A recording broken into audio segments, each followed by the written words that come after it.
The wind came hard across the plains that October morning, carrying dust and the smell of dying grass. Caleb Rourke stood on the porch of his ranch house, watching the road like a man waiting for judgment. His shirt hung loose on a frame that had shed 20 pounds since Martha died. The wedding ring he'd buried with her had left a pale band on his finger that wouldn't tan, wouldn't fade, wouldn't let him forget. He wasn't a man given to hope anymore. Hope was expensive, and he was broke in every way that mattered. The wagon appeared first as a dark smudge against the horizon, then slowly took shape. A single horse pulling a freight wagon driven by old Pete Harmon, who ran the supply route from town. Caleb's stomach tightened.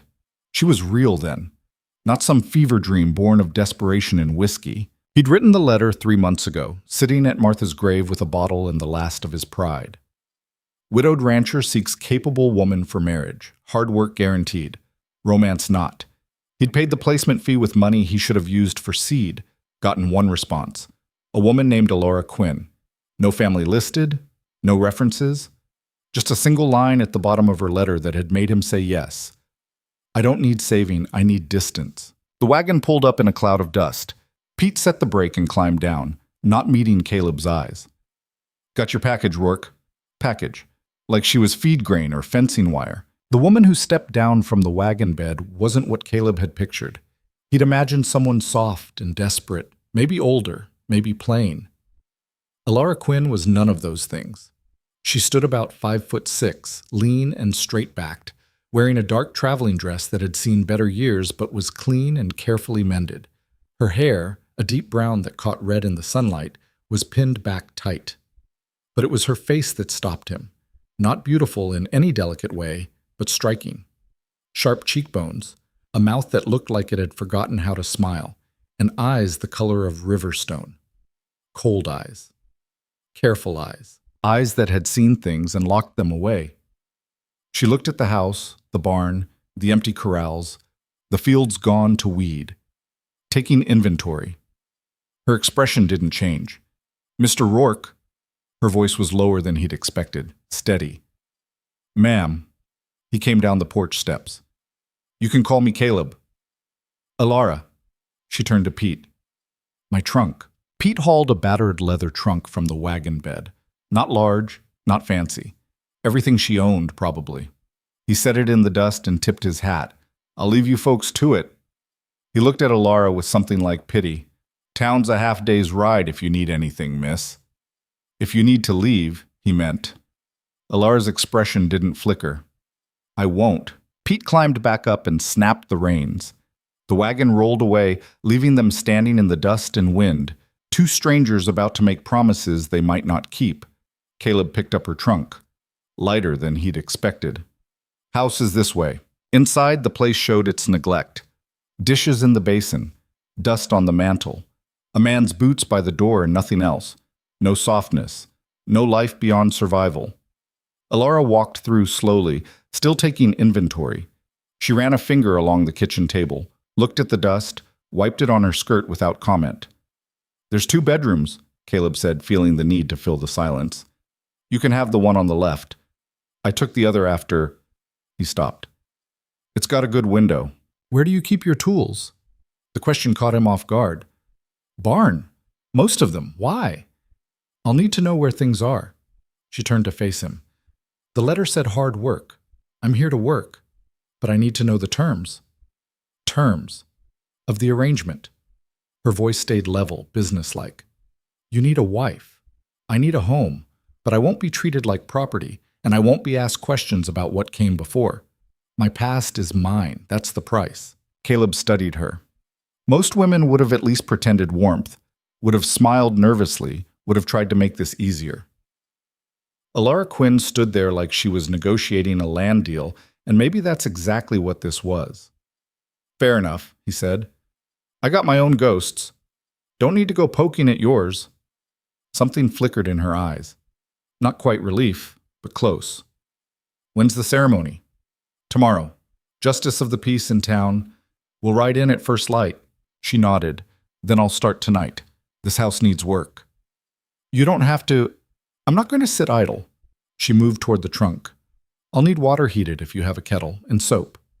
Caleb watched her unpack. a few dresses carefully folded, a hairbrush with half the bristles missing, a small bundle wrapped in cloth that she set aside quickly, not wanting him to see. No photographs, no jewelry, no Bible, even. A woman traveling light, ready to run. He knew that feeling. That night, he lay in the dark and listened to her moving through the house. The scrape of furniture being shifted, water pouring, the steady rhythm of scrubbing. She cleaned like she was trying to erase something, to make the space new. Around midnight, he heard her stop, heard the creak of her bedroom door, then silence. He stared at the ceiling and wondered what the hell he'd done. Morning came cold and gray. Caleb found Alara already awake, dressed in a plain gray dress, her hair pinned back severe. She'd cleaned the kitchen, organized the shelves, and made coffee that was actually drinkable. "Ready?" he asked. "Yes." They rode to town in silence, the horses' hooves crunching on the dry road. Caleb tried to think of something to say, some way to make this less awkward, but everything that came to mind felt wrong. Finally, he gave up and let the quiet settle. The justice of the peace was a man named Hendricks, thin and nervous, who kept glancing at Alara like he was expecting her to bolt. The ceremony took 5 minutes. There were no flowers, no guests, no celebration, just words spoken in a dusty office that smelled like old paper and tobacco. "Do you, Caleb James Rourke, take this woman?" "I do." "And do you, Alara Margaret Quinn, take this man?" "I do." Flat, final.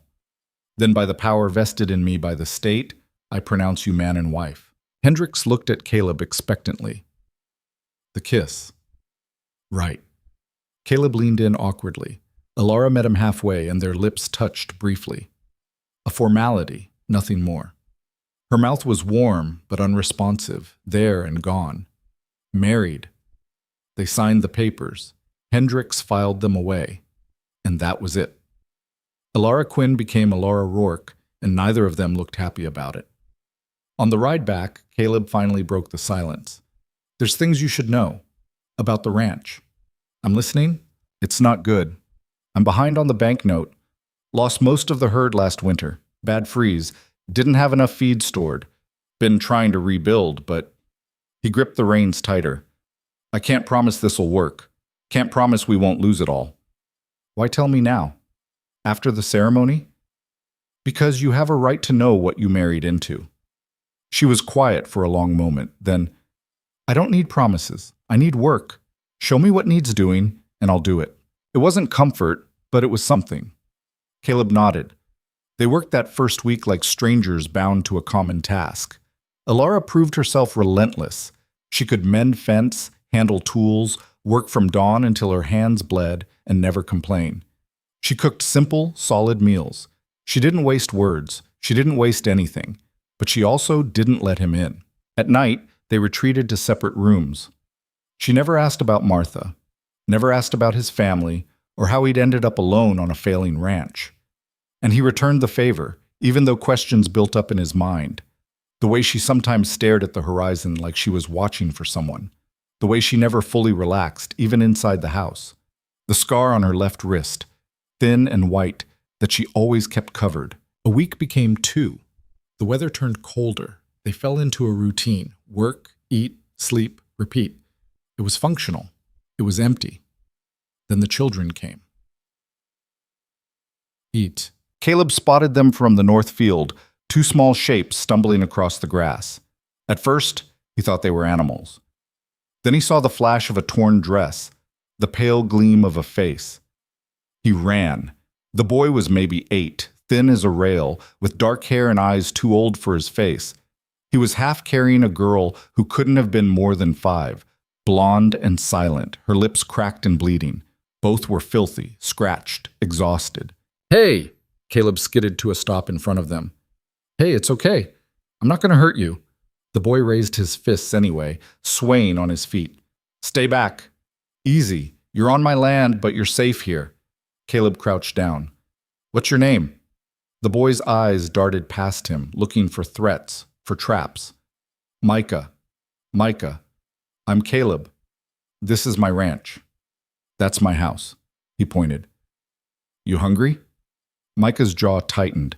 The girl whimpered, and his resolve cracked. Yeah. Come on, then. He led them back to the house, moving slow so the girl could keep up. Alara was at the pump, washing vegetables. She looked up as they approached, her expression sharpening instantly. Found them in the north field, Caleb said. They need food, water, maybe a doctor. Alara's eyes swept over the children, taking in every detail, the bruises, the hunger, the terror barely contained. Her face went very still. Then she moved. Bring them inside. She worked quickly, efficiently, got water heating, found clean cloths, sat the children at the table and put bread and milk in front of them. The boy, Micah, ate like someone who'd learned not to trust when the next meal would come. Fast, defensive. The girl just stared at the food until Micah broke off a piece and put it in her hand. Her name's Lena, he said quietly. She don't talk much. Where are your folks? Caleb asked. Micah's face went hard. Dead. Ma died last spring. Pa died 2 months back. Fever. Other family? No. Alara knelt in front of Lena, meeting her eyes. You're safe here. Nobody's going to hurt you, understand? Lena stared at her, then slowly nodded. Good. Alara stood. Caleb, can I talk to you outside? They stepped onto the porch. The wind had picked up, bringing the smell of rain. They can't stay, Caleb said, though the words felt wrong coming out. We barely got enough for ourselves. They have nowhere else. There's an orphanage and... No. Alara's voice went sharp. No orphanage. Alara, I know what those places are like. She met his eyes, and for the first time he saw something raw there, something she usually kept locked away. I know what happens to children with nobody, and I'm telling you, we're not sending them there. We don't have the resources, then we'll find them. They stay. It wasn't a request. Caleb looked at her, this woman he barely knew, making decisions about their lives like she had the right. Maybe she did. Maybe that's what marriage meant, even one like theirs. This changes things, he said. Yes, it does. He looked through the window at the 2 children sitting at his table, small and broken, and desperately needing something he wasn't sure he could give. All right, he said. They stay. But we do this right. They work, they learn, they earn their keep. This isn't charity. Agreed. They went back inside. Micah looked up warily, reading their faces. You can stay, Caleb said, but there's conditions. You work. You mind what we say, you cause trouble, and we'll revisit this arrangement. Clear? Micah's eyes went bright. Clear. There's a small room off the kitchen. Used to be storage. We'll clean it out, get you bedding. For now, you can wash up and get some rest. The boy nodded, then hesitated. Why are you helping us? Caleb didn't have a good answer. He looked at Alara, who was watching the children with an expression he couldn't quite read. Because someone should, she said quietly. Okay. That night, after the children were asleep, Caleb and Alara sat at the table with the reality of what they'd done settling around them. We can't afford 2 more mouths, Caleb said. You know that. We'll manage. How? She was quiet for a moment. I have some money. Saved. Not much, but enough to get through the winter if we're careful. You were going to tell me about this when? When it was necessary. Now it is. She met his eyes. I'm not asking permission. Those children stay. I already said yes. I know, but I need you to understand. I'm not doing this to be kind. I'm doing this because I know what it's like to be them. And I won't let that happen again if I can stop it. There it was, a crack in the armor. Not much, but enough. What happened to you? Caleb asked softly. Alara stood. That's not part of our arrangement. Good night, Caleb. She left him sitting there, and he didn't follow. Some doors opened on their own time, and he'd learned not to force them. The children changed the rhythm of the house. Micah proved himself quick and capable, learning tasks with a speed that spoke to hard lessons already learned. He watched everything, trusted nothing, and protected his sister with a fierceness that reminded Caleb of a wounded animal guarding its young. Lena remained silent. She followed Alara everywhere, a small shadow with blonde hair and enormous blue eyes. Alara never seemed bothered by it. She'd talk to the girl while she worked, not expecting answers, just maintaining a steady stream of words like she was building a bridge out of sound. We're going to plant beans here come spring. You ever seen beans grow? They climb right up stakes, reaching for the sun. Fast growers, not like corn. Corn takes its time, makes you wait. But beans, they're eager. Caleb watched them from a distance, this strange new household forming around him. It wasn't what he'd planned. It wasn't even close. But it was something. One evening, about 3 weeks after the children arrived, he found Micah in the barn after dark.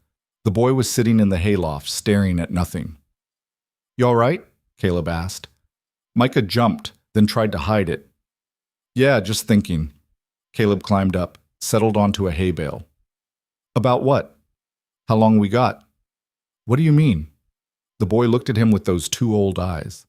"Before you change your mind, send us away." Caleb felt something twist in his chest. "That's not going to happen." "You say that now. I mean it. People always mean it. Then things get hard, or we cost too much, or we're too much trouble." Micah's voice stayed flat, factual. "That's just how it is. Not here. Alara won't allow it, and neither will I." "Why? You don't know us. We're nothing to you." Caleb thought about that. About Martha. About the baby they'd lost before she died. About the emptiness that had been eating him alive until he'd made a desperate choice and ordered a stranger from a catalog. "Maybe that's exactly why," he said. "Maybe we need you as much as you need us."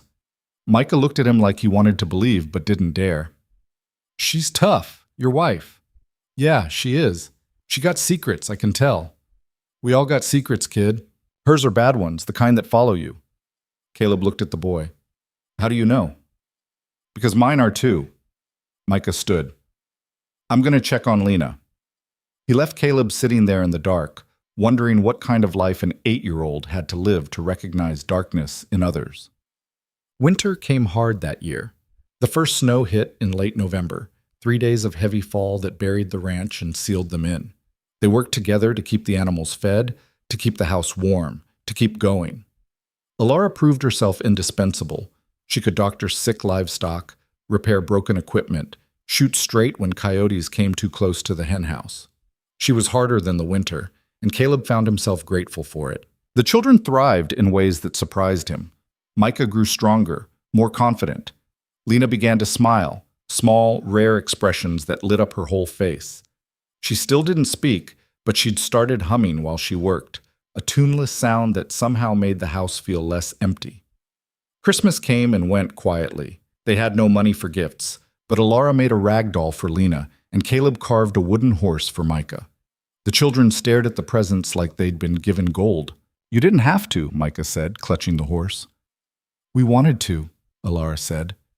And maybe it was Caleb's imagination, but her voice sounded almost warm. That night, after the children were asleep, Caleb and Alara sat by the fire. She was mending one of his shirts, her hands quick and efficient in the lamplight. "Thank you," he said. She looked up. "For what?" "The doll. Making today special for them. They're children. They deserve special days. You're good with them. Better than I expected." Her hand stilled. "What did you expect?" "I don't know. Just, you're different with them. Softer." "Don't mistake necessity for softness." But her voice lacked its usual edge. "Alara, don't." She went back to her mending. "Whatever you're about to ask, don't." He let it go, but he filed away the observation, added it to the slowly growing list of things he was learning about his wife. She was fierce and guarded and carried wounds she wouldn't name. But with those children, with Lena especially, something in her shifted. Not broke, just eased. It was a start.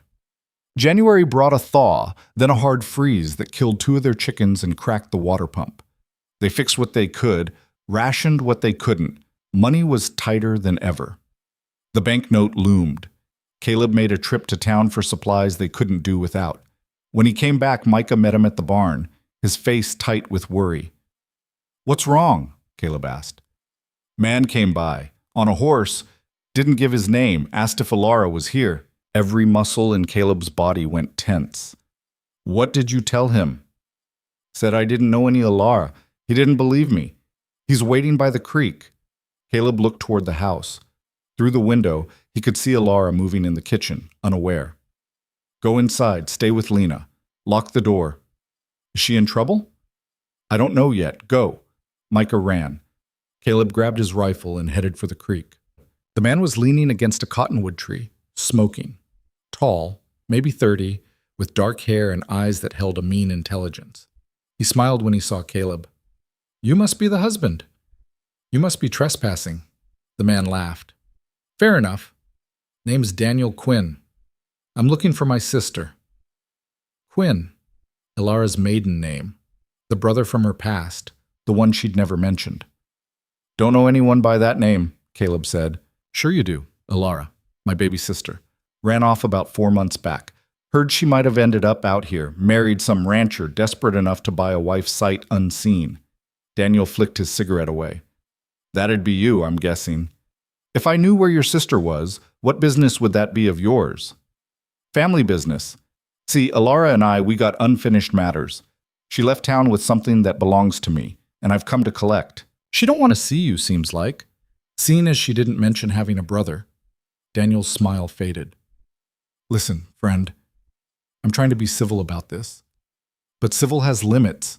Tell Ilara I'm here. Tell her I'm not leaving until we talk. She knows what this is about. Get off my land. Or what? You gonna shoot me? That'd bring the law down, and I don't think you can afford that kind of attention. Not with the state this place is in. Daniel looked around, assessing. Struggling, aren't you? Behind on payments, probably. One bad season from losing everything. My sister picked you because you were vulnerable? Because a desperate man asked fewer questions? Caleb raised the rifle. Last chance. Daniel held up his hands. All right, I'm going, but I'll be back. And next time, I won't be alone. He started toward his horse, then stopped. One more thing. You should ask Ilara about why she really left, about what she did. Might change how you feel about having her in your home. Around those children. He rode off before Caleb could respond. Caleb stood there until the hoofbeats faded, then walked back to the house. Ilara was on the porch, her face pale but composed. You heard, he said. I heard. Who is he? What does he want? My brother. And something I took from him when I left. What did you take? She met his eyes. Myself. They stood there in the cold, the weight of her past pressing down on them both. He said you did something. Something bad. He would say that. Is it true? Ilara was quiet for a long moment.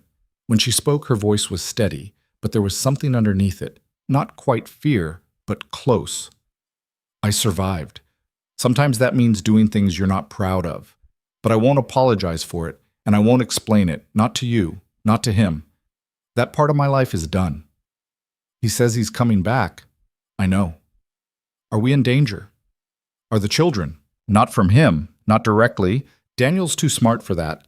He'll try to leverage me, try to use shame or fear or whatever he thinks will work. But he won't risk violence, not worth it to him. What does he want? To punish me for leaving, to make me regret choosing myself over him and his plans. She wrapped her arms around herself. I won't go back, Caleb. I need you to know that. Whatever he says, whatever he threatens, I won't go back. Caleb looked at this woman he'd married, still mostly a stranger, still guarding her wounds like treasures. I'm not asking you to. Something flickered in her expression, surprise maybe, or relief. Why? Because this is your home now. Whatever came before, whatever he thinks you owe him, it doesn't matter. You're my wife. That means something, even if we didn't marry for love. Ilara's eyes went bright. For a moment, Caleb thought she might cry. But she didn't. She just nodded, once, sharp. Thank you, she said quietly. But Ilara, if this gets bad, if he comes back with men or causes real trouble, I need to know what we're dealing with. I need to know what you took. She looked away. When the time comes, I'll tell you. But not yet. Not while there's still a chance he'll give up and leave. And if he doesn't, then we'll deal with it, together. It wasn't the answer Caleb wanted, but it was the one he was going to get. Daniel Quinn didn't come back the next day or the day after. A week passed, then 2. The tension in the house grew thick. Alara worked harder than ever, like she could outrun her fear through sheer effort. The children sensed something was wrong and stayed quiet, watchful. Caleb found himself checking the road more often, the rifle always close. He'd built a life alone, grieving and empty. Now he had people depending on him, a wife who wouldn't trust him, children who'd been abandoned too many times, and a threat circling like a wolf waiting for weakness. One night, he woke to find Alara's room empty. He found her outside, standing in the cold in just her nightdress, staring at the horizon. "You'll freeze," he said, draping a blanket over her shoulders. She didn't respond. "He might not come back. Might have just been trying to scare you." "He'll come back?" "Men like Daniel always do. They can't stand losing." "What did he lose?" Alara turned to him, and in the moonlight her face looked carved from stone. "Control. I was supposed to marry his business partner, a man twice my age who'd paid Daniel a bride price. I was supposed to smile and obey and make both of them wealthier. Instead, I stole the money Daniel had been paid, forged papers to make myself older, and bought a train ticket west. Finally, a piece of the truth. "How much?" Caleb asked. $500? He whistled low. That was a fortune, enough to save his ranch twice over. "I spent most of it getting here, paying the marriage fee, buying supplies. There's maybe 50 left." She pulled the blanket tighter. "I'm not sorry I took it. He was selling me like livestock, but I knew he'd come looking eventually. Knew I couldn't hide forever." "You could have told me. Before we married. Would you have still said yes? If you'd known a man like Daniel might come looking for me?" Caleb thought about it honestly. "I don't know. Maybe not. That's why I didn't tell you." They stood there in the cold, the truth settling between them like snow. "What happens now?" Caleb asked. "Now we wait, and when he comes back, we end this. One way or another." She walked back to the house, leaving Caleb alone in the dark, wondering what kind of ending she had in mind, and what it might cost them all. Daniel came back on a Tuesday morning 3 weeks later, and he didn't come alone. Caleb saw them from the barn, 3 riders cresting the hill, moving slow and deliberate like men who had all the time in the world. He recognized Daniel immediately by the way he sat his horse, cocky and casual. The other 2 were strangers, hard-looking men with guns visible on their hips. "Micah," Caleb's voice cut across the yard. "Get in the house, now. Take Lena with you." The boy's head snapped up from where he'd been feeding the chickens. He saw the riders and went pale, but he didn't freeze. He grabbed his sister's hand and ran. Caleb walked to the house, keeping his movements unhurried. Inside, Alara was already at the window, her face set like stone. She had a rifle in her hands.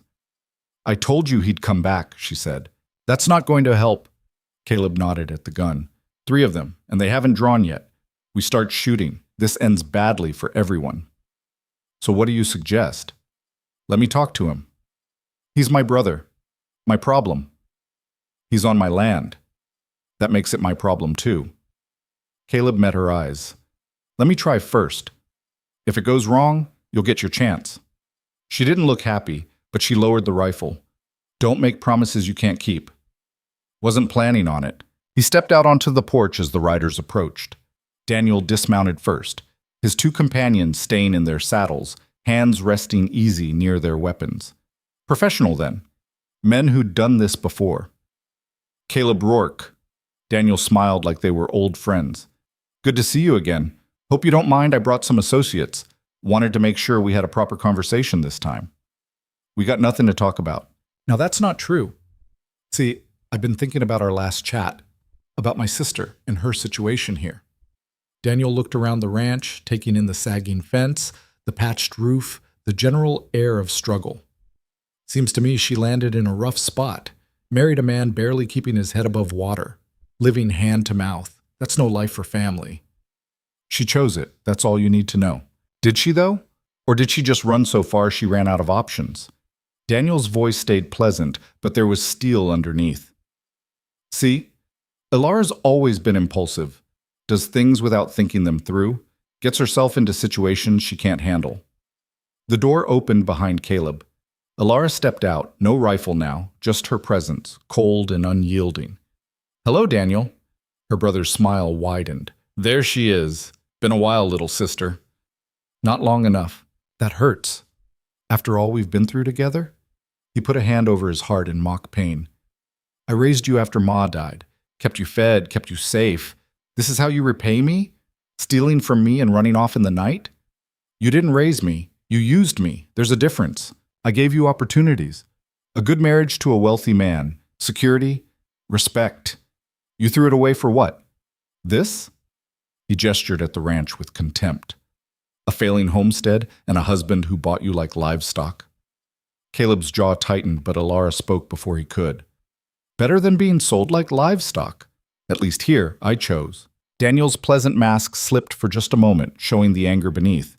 Then he smoothed it back into place. I'm not here to argue. I'm here to offer you a chance to make this right. Come back with me. Return what you took. I'll square things with Thomas, tell him you had a moment of feminine panic, but you've come to your senses. He might even still marry you. No. Alara, I said no. I'm not going anywhere with you. I'm not going back to that life. Whatever you think I owe you, consider it paid in full for 18 years of being your pawn. Daniel's expression hardened. You took $500 from me. That's theft. I could go to the sheriff, have you arrested. Would be a shame if your new husband here got caught up in it. Hard to run a ranch from a jail cell. Go ahead, Alara said. Tell the sheriff your sister stole money you got from selling her to a man old enough to be her father. See how sympathetic he is. You think anyone's going to take your word over mine? You're a woman who abandoned her family and married a stranger. I'm a respectable businessman with witnesses who'll swear I gave you that money as a dowry and you stole it instead. Daniel took a step closer. I'm trying to be reasonable here, but my patience has limits. Caleb moved between them. You've said your piece. Now get off my land. This doesn't concern you, Rourke. The hell it doesn't. She's my wife. That concerns me plenty. One of Daniel's men shifted in his saddle, hand drifting toward his gun. Caleb didn't look at him, kept his eyes on Daniel. You really want to throw your lot in with her? Daniel asked. You don't even know what she's capable of. The things she did before she ran. Ask her about Thomas's son. Ask her why the boy walks with a limp now. Caleb felt Alara stiffen beside him. What's he talking about? Nothing, she said tightly. She didn't tell you. Daniel's smile returned. Thomas had a son from his first marriage, 20 years old, thought he was entitled to sample the merchandise before the wedding. Alara disagreed, violently. Broke his knee with a fire poker. That's when I knew she'd be trouble, but Thomas still wanted her. Said he liked spirit in a woman. He paused. Of course, he wanted assurances she'd be properly subdued before the ceremony. That's what the money was for, a specialist who could teach her obedience. The words hung in the air like poison. Caleb's stomach turned. You were going to... He couldn't finish the sentence. I was going to ensure my investment wasn't wasted, Daniel said calmly. But she ran before arrangements could be finalized, took my money and disappeared. So yes, little sister, I think you owe me. And I'm here to collect. Alara's voice, when it came, was barely above a whisper, but it cut like a blade. You'll die before you collect anything from me. Big words for a woman with 2 children hiding in that house. Be a shame if something happened to them while we're settling our debts. That did it. Caleb's hand went to his gun. Don't, Daniel said sharply. His men drew their weapons. Think about this, Rourke. You're 1 man. We're 3. You might get me, but my friends here will cut you down. Then what happens to Alara, to those kids? Caleb's hand stayed on his gun, but he didn't draw. The math was bad, and Daniel knew it. Here's what's going to happen, Daniel continued. I'm going to give you time to think this over. 3 days. Then I'm coming back, and Alara's coming with me. Or I'm bringing the sheriff and enough men to make this messy. Your choice. There is no choice, Alara said. I'm not going. Then people are going to get hurt, and that's on you. Daniel mounted his horse. 3 days, little sister. Think real careful about what you're willing to sacrifice for your pride. They rode off, leaving Caleb and Alara standing in the dust. Inside the house, Caleb could see Micah's face pressed against the window, pale and frightened. Alara turned and walked away, heading toward the barn. Caleb followed. He found her in the back stall, her hands braced against the wall, shaking with what he realized was rage, not fear. You should have let me shoot him, she said. Would have gotten us both killed. Maybe that would have been better. Don't! Caleb's voice came out harder than he meant. Don't you dare stand there and talk about dying, not with those kids in that house depending on us. She spun to face him. You heard what he said, what he planned to do to me. And you're still going to pretend this is about honor or duty or whatever story you've been telling yourself? I heard him. I also heard you say no. That's what matters. Is it? Because most men would have handed me over by now, cut their losses. You don't owe me anything, Caleb. We barely know each other. I know enough. You know nothing, her voice cracked. You don't know what I did before I came here. The things I... She stopped, fighting for control. That boy. Thomas's son. Daniel wasn't lying about that. I did break his knee. I'd do it again too because he tried to... Another stop. But that makes me violent, dangerous. Maybe Daniel's right. Maybe you should be afraid of me. Caleb crossed the space between them. Are you going to hurt those children? What? No, I would never... Are you going to hurt me? Of course not. Then I don't care what you did to some bastard who tried to force himself on you. I don't care what Daniel says you are. What I care about is what you've shown me since you got here. And that's someone who works harder than anyone I've ever met. Someone who took in 2 orphans without a second thought. Someone who's given me more reason to fight for this place than I've had in 2 years. He gentled his voice. You're not the monster he's trying to make you into. Alara's eyes were bright with tears she refused to shed. He's going to come back. With men. With the law, maybe. And when he does, we'll deal with it. Together. You keep saying that. Together. Like it means something. It does mean something. We're married. That's not just a piece of paper. She laughed, a broken sound. You married me because you needed help on this ranch. I married you because I needed to disappear. Don't pretend it was more than that. Maybe it wasn't. But it is now. Caleb held her gaze. I'm not letting him take you, not without a fight. For a long moment they just looked at each other. Then Alara's shoulders sagged, and some of the fight went out of her. 3 days, she said quietly. What are we going to do? First thing, we talk to Micah and Lena. They need to know what's happening. They're children. They shouldn't have to... They've already lived through worse, and they're smart enough to know something's wrong. Better they hear it from us. Alara nodded slowly. All right, but I tell them, this is my mess. They walked back to the house together. Inside, Micah and Lena were sitting at the table, silent and watchful. Alara pulled up a chair, and Caleb leaned against the counter, giving her space. That man who was here, Alara began. He's my brother. His name is Daniel, and he wants me to go back east with him. You gonna go? Micah asked, his voice tight. No, but he's not going to give up easy. He's going to come back. And when he does, things might get dangerous. Dangerous how? He might try to take me by force. He might bring the sheriff, accuse me of stealing. He might... She stopped, choosing her words carefully. He might try to hurt the people around me to make me cooperate. Lena made a small sound of distress. Micah put his arm around her. We ain't going to let him take you, the boy said fiercely. This isn't your fight, Micah. The hell it ain't. You took us in when nobody else would, fed us, gave us a home. You think we're just going to stand by and let some bastard drag you off? Micah. No. The boy stood. I know I'm just a kid. I know I can't do much. But I can watch.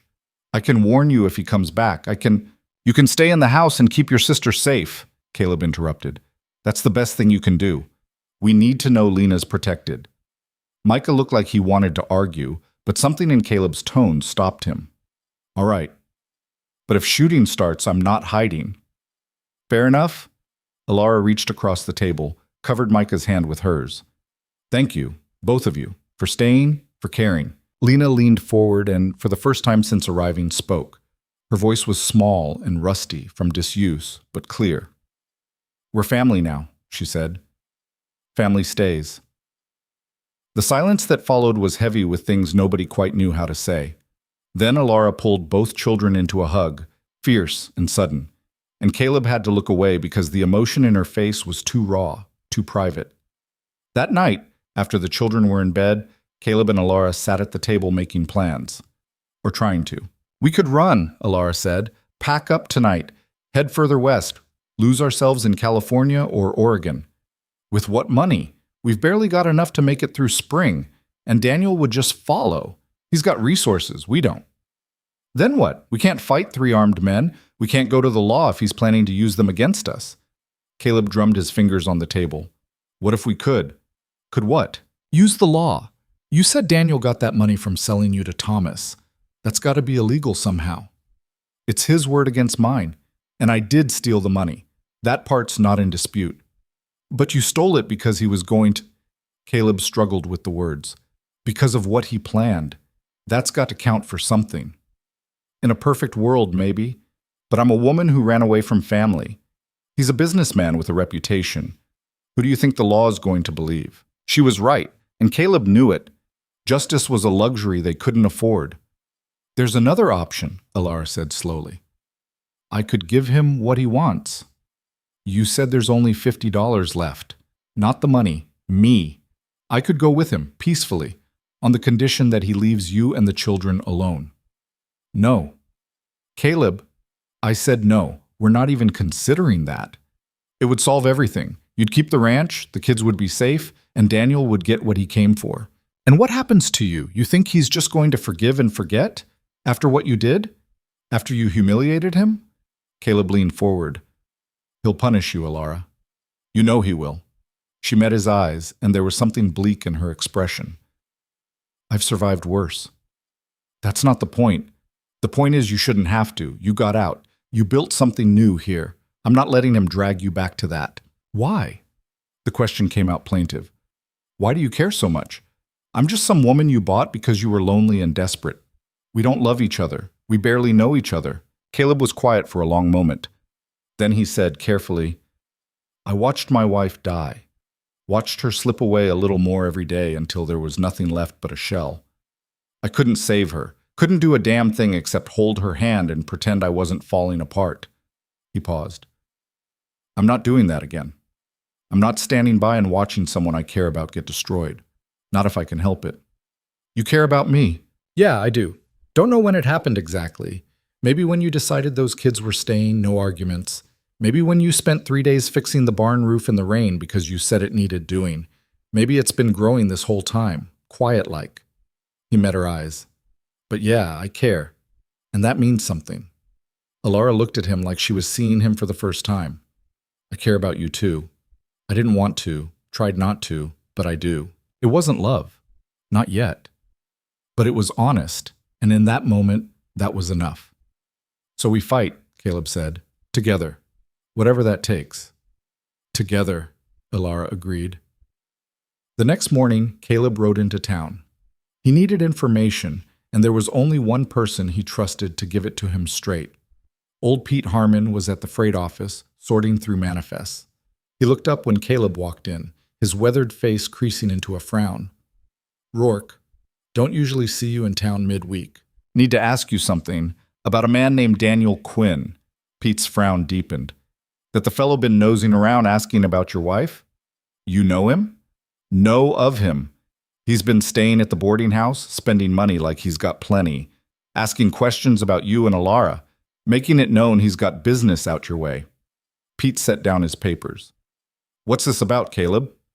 He's Alara's brother. He's trying to force her to go back east with him.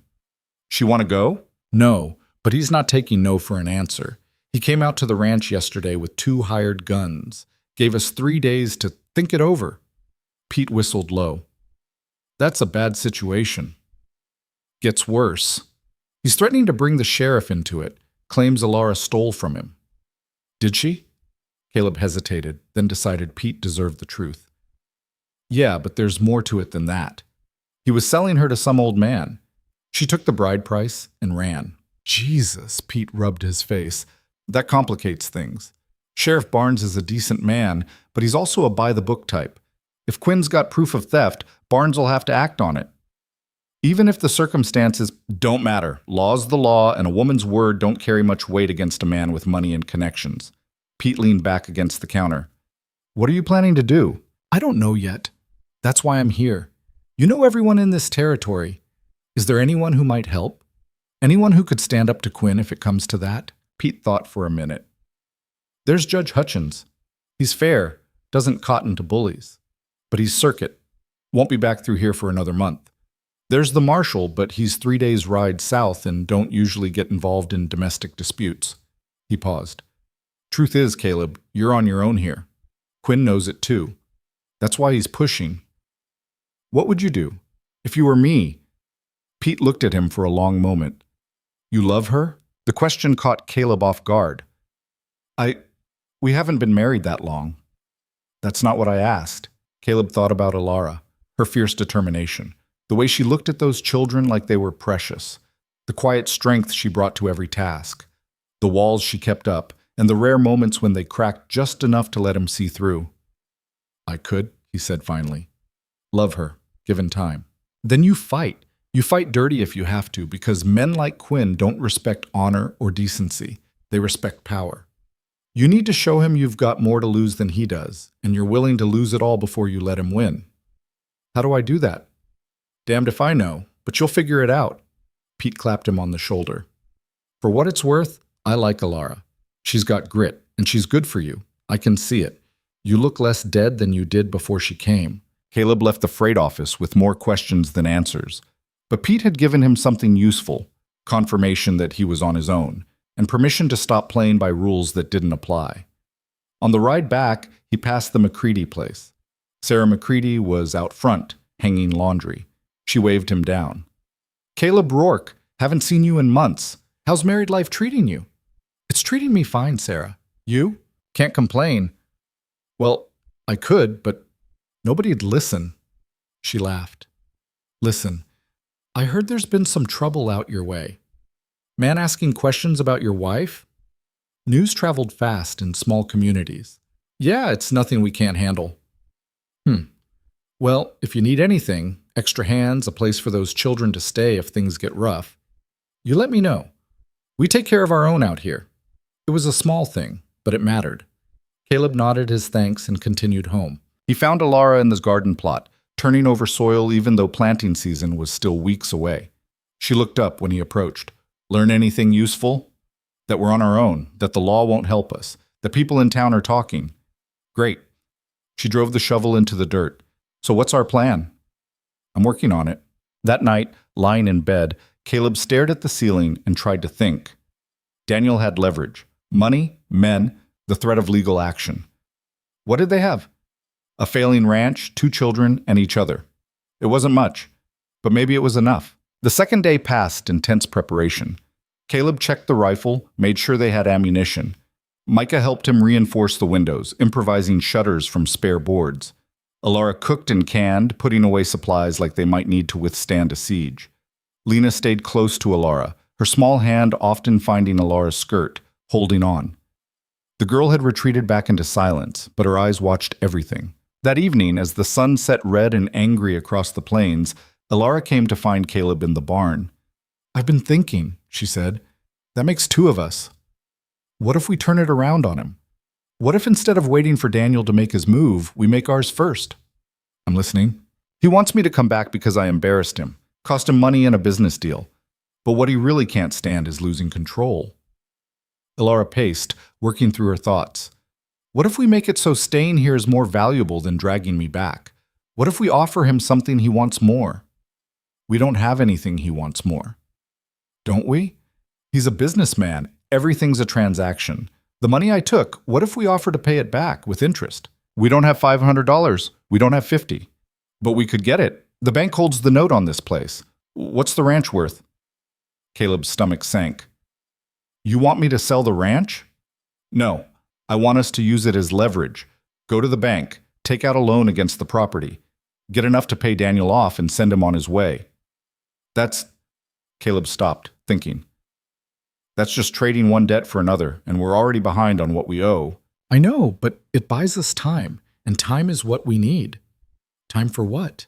To build something better, to make this ranch profitable. We've got 2 more hands now with Micah and Lena. Come spring, we can plant more, raise more, sell more.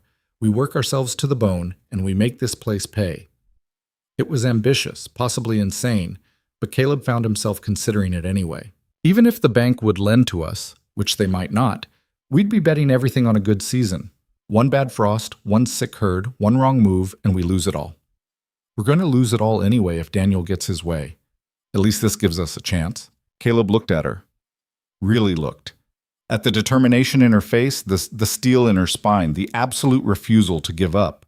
She'd survived being sold like property, survived escaping with nothing but stolen money and borrowed courage, survived showing up to marry a stranger in a desperate gamble for freedom. She was the strongest person he'd ever met. All right, he said. We try it your way. Tomorrow, I ride to the bank. See if they'll work with us. Thank you. Don't thank me yet. This could still blow up in our faces. Better to go down fighting than on our knees. That night, Caleb couldn't sleep. He kept thinking about what they were about to do. The risk, the gamble, the sheer insanity of betting their future on spring planting and the mercy of bankers. But he also thought about the alternative, about Daniel Quinn riding back with his hired guns, about Alara being dragged away, about those children losing the first real home they'd had. Some risks were worth taking. The third morning dawned cold and clear. Caleb rode to town at first light, leaving Alara with the rifle and strict instructions to not open the door for anyone but him. The bank manager, a man named Winters, looked skeptical from the moment Caleb walked in. Mr. Rourke, I wasn't expecting you. I need to discuss my loan and the possibility of extending it. Winters' expression grew more skeptical.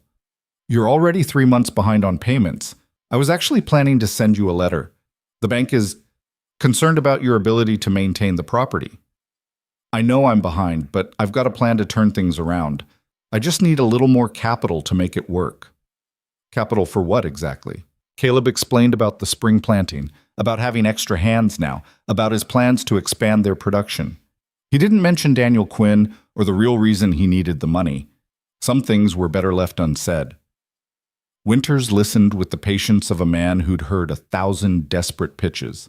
Mr. Rourke, I appreciate your optimism, but the bank can't extend credit based on optimism. We need collateral, a solid repayment plan, and evidence that you can manage what you already owe. I've got the land. That's collateral. Land that's mortgaged, land that's producing at a fraction of its capacity, land that frankly isn't worth what you owe on it. Winters softened slightly. I'm sorry. I know you've had a hard time since your wife passed. But sentiment doesn't pay bills. Caleb felt the plan crumbling. What if I had a co-signer, someone to guarantee the loan? Do you? He didn't. He barely knew anyone in town well enough to ask, and those he did know were as broke as he was. I see. Winters stood. Mr. Rourke, I'm going to level with you. The bank has been patient, but patience has limits. If you can't make a payment within the next 30 days, we'll have to begin foreclosure proceedings. I'm sorry, that's just how it is. Caleb left the bank feeling hollowed out. He'd gambled, and he'd lost. Now he had to go home and tell Alara they were out of options. Except he didn't go straight home. He stopped at the saloon, ordered a whiskey he couldn't afford, and sat there trying to figure out what the hell to do next. You look like a man with troubles. Caleb looked up. The speaker was a stranger, mid-50s, well-dressed, with intelligent eyes, and the bearing of someone used to making decisions. Just working through some things, Caleb said. Mind if I sit? Caleb shrugged. The man sat, ordered his own drink. Name's Robert Chen. I'm a land assessor, in town evaluating properties for potential investors. You picked a bad time. Most of the ranches around here are barely scraping by, so I've noticed. But that's exactly when smart money moves in. Buy low, wait for the market to recover, sell high. Chen sipped his whiskey. I couldn't help but overhear you talking to Winters at the bank. You're Caleb Rourke, right? Own the old Rourke place north of here? That's right. I actually looked at your property yesterday, rode out, walked the perimeter. Beautiful land, good water access, prime location. Chen paused. Shame it's not being utilized properly. Caleb bristled. I'm doing the best I can. I'm sure you are, but sometimes the best one man can do isn't enough. What you need is capital investment, modern equipment, hired help, a real business plan. Chen leaned forward. I represent some investors back east who are looking to acquire promising properties in developing territories. Your ranch fits the profile. We'd be willing to make you an offer, a generous one. I'm not selling. Hear me out. We'd pay off your existing debt, give you enough cash to start fresh somewhere else, and take over management of the property. You'd walk away free and clear. It was tempting, for about half a second. Then Caleb thought about Alara, about the children, about the fragile home they were trying to build. Thanks, but no. That land's been in my family for 20 years. I'm not giving it up. Even if holding on to it means losing it anyway, Winter seemed pretty clear about your situation. I'll figure something out. Chen studied him. You're loyal to a fault, Mr. Rourke. I respect that, but loyalty doesn't pay bills. He pulled out a card, slid it across the bar. In case you change your mind, offer stands for 30 days. Caleb pocketed the card without looking at it and left. By the time he got home, it was late afternoon. Alara met him at the door, her face tense. Well, bank said no. We're out of time. If we can't make a payment in 30 days, they foreclose. He watched her absorb the news, watched her face go still and closed. Then we use what money we have left and run, tonight, before Daniel comes back. That's not enough money to get far, and you know he'll follow. Then what? We just wait for him to show up tomorrow and take everything? Caleb pulled her inside, closed the door. Micah and Lena were watching from the kitchen, eyes wide. I don't know, he admitted, but running won't fix this. We'd just be delaying the inevitable. Alara's composure cracked. I can't go back with him. I can't. You don't know what they... Her breath hitched. Rather die. I mean that. Hey, Caleb took her shoulders gently. Nobody's dying, and nobody's taking you anywhere. We just need to think. There's nothing to think about. We're trapped. No money, no help, no way out. Daniel's going to come back tomorrow, and we're going to... No. Micah's voice cut across hers. The boy stood up, his young face set hard. No running, no giving up. Micah, this isn't... You said family stays. You said that. Well, we're family now, and families fight for each other. He looked at Caleb. You got weapons, right? More than just the rifles. Some. Not much. Then we use them. When Daniel comes back, we don't talk. We fight. Micah, we'd be outnumbered, outgunned. So, you think I'm afraid to die? I've been afraid of that since I was 5 years old. At least this way it'd be for something that matters. Lena got up and stood next to her brother. She didn't speak, but she didn't need to. Her presence said everything. Caleb looked at these two children, orphaned, scared, but willing to fight, and felt something shift in his chest. They'd been given nothing but loss and betrayal their whole short lives. And here they were, ready to stand. If they could do it, so could he. All right, he said slowly. If it comes to fighting, we fight. But we're smart about it. We use the terrain, the house, every advantage we have. Caleb, Alara started, I'm not letting him take you. I don't care what it costs. You're staying here, and that's final. She looked at him, something complicated in her expression. Fear, gratitude, and maybe, just maybe, the first stirrings of something deeper. They spent that evening preparing. Caleb showed Micah how to load and fire the old pistol he'd inherited from his father. Alara positioned supplies around the house, water, food, medical kit. Lena helped where she could, her small hands steady. As night fell, they gathered in the main room. Outside, the wind picked up, rattling the shutters. He might not come tomorrow, Alara said. Might wait us out longer. Or he might come tonight, Caleb replied. They took turns on watch. Caleb took the first shift, sitting by the window with the rifle across his lap. Around midnight, Alara came to relieve him. You should sleep, she said. Can't. She sat beside him. For a while they didn't speak, just listened to the wind and the house settling. I'm sorry, Alara said finally. For what? For bringing this into your life. You'd have been better off without me. That's not true. Isn't it? Before I came, you had problems, sure, but at least they were your problems. Now you're about to fight my brother and possibly die because I was too proud to... Stop! Caleb turned to her. You didn't bring trouble. You brought life back to this place. To me. Before you came, I was just going through motions, waiting to die or lose everything, whichever came first. You gave me a reason to fight, to hope. Don't apologize for that. Caleb, he kissed her.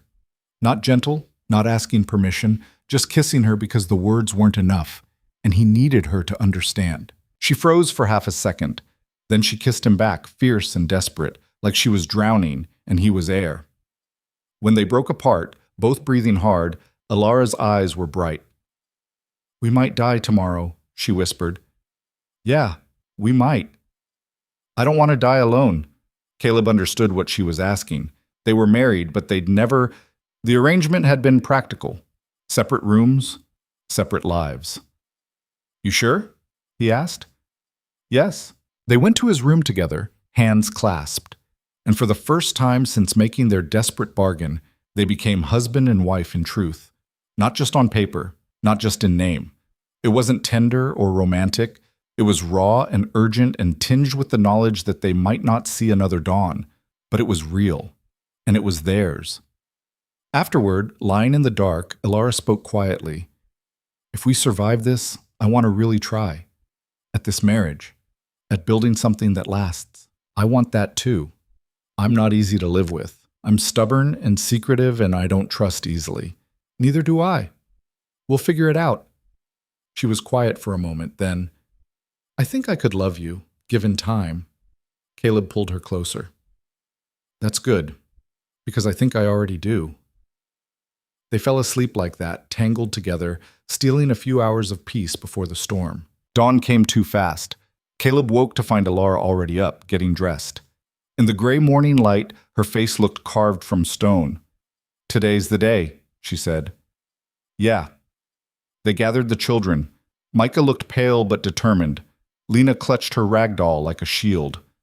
"Remember the plan," Caleb said. "They come riding in. We try to talk first. If that fails, Micah, you take Lena and get to the root cellar. Lock it from inside. Don't come out until one of us comes for you." "What if nobody comes?" Micah asked. "Then you wait until dark, then run for the McCready place. Sarah will help you." The boy nodded. They didn't have to wait long. Around mid-morning, the riders appeared. 4 this time, not 3. Daniel had brought reinforcements. Caleb's stomach sank, but he didn't let it show. He positioned himself on the porch, rifle ready, but not raised. Alara stood beside him. Daniel rode up slow, that familiar smirk on his face. But there was something different about him today. A hardness. A finality. "Time's up, little sister," he called. "I'm done being patient. You're coming with me. Now. Today." "No," Alara said. "That wasn't a request." Daniel nodded to his men. They started to dismount. Caleb raised the rifle. "That's far enough?" The men froze. Daniel's smirk widened. "What are you going to do, Rourke? Shoot us all? You might get one, maybe 2. Then you're dead, and Alara comes with me anyway. Is that really how you want this to end?" Caleb's finger tightened on the trigger. The math was bad. Daniel was right, but he was also right that Caleb wasn't going to just hand Alara over. "Last chance," Daniel said. "Put down the gun. Step aside. This doesn't have to get bloody." "Go to hell," Caleb said. Daniel sighed. "All right then, boys. Stop right there." The new voice came from behind them. Caleb risked a glance and felt his heart jump. Old Pete Harmon was walking up the road, shotgun in hand. Behind him came Sarah McCready with her husband Tom, both armed.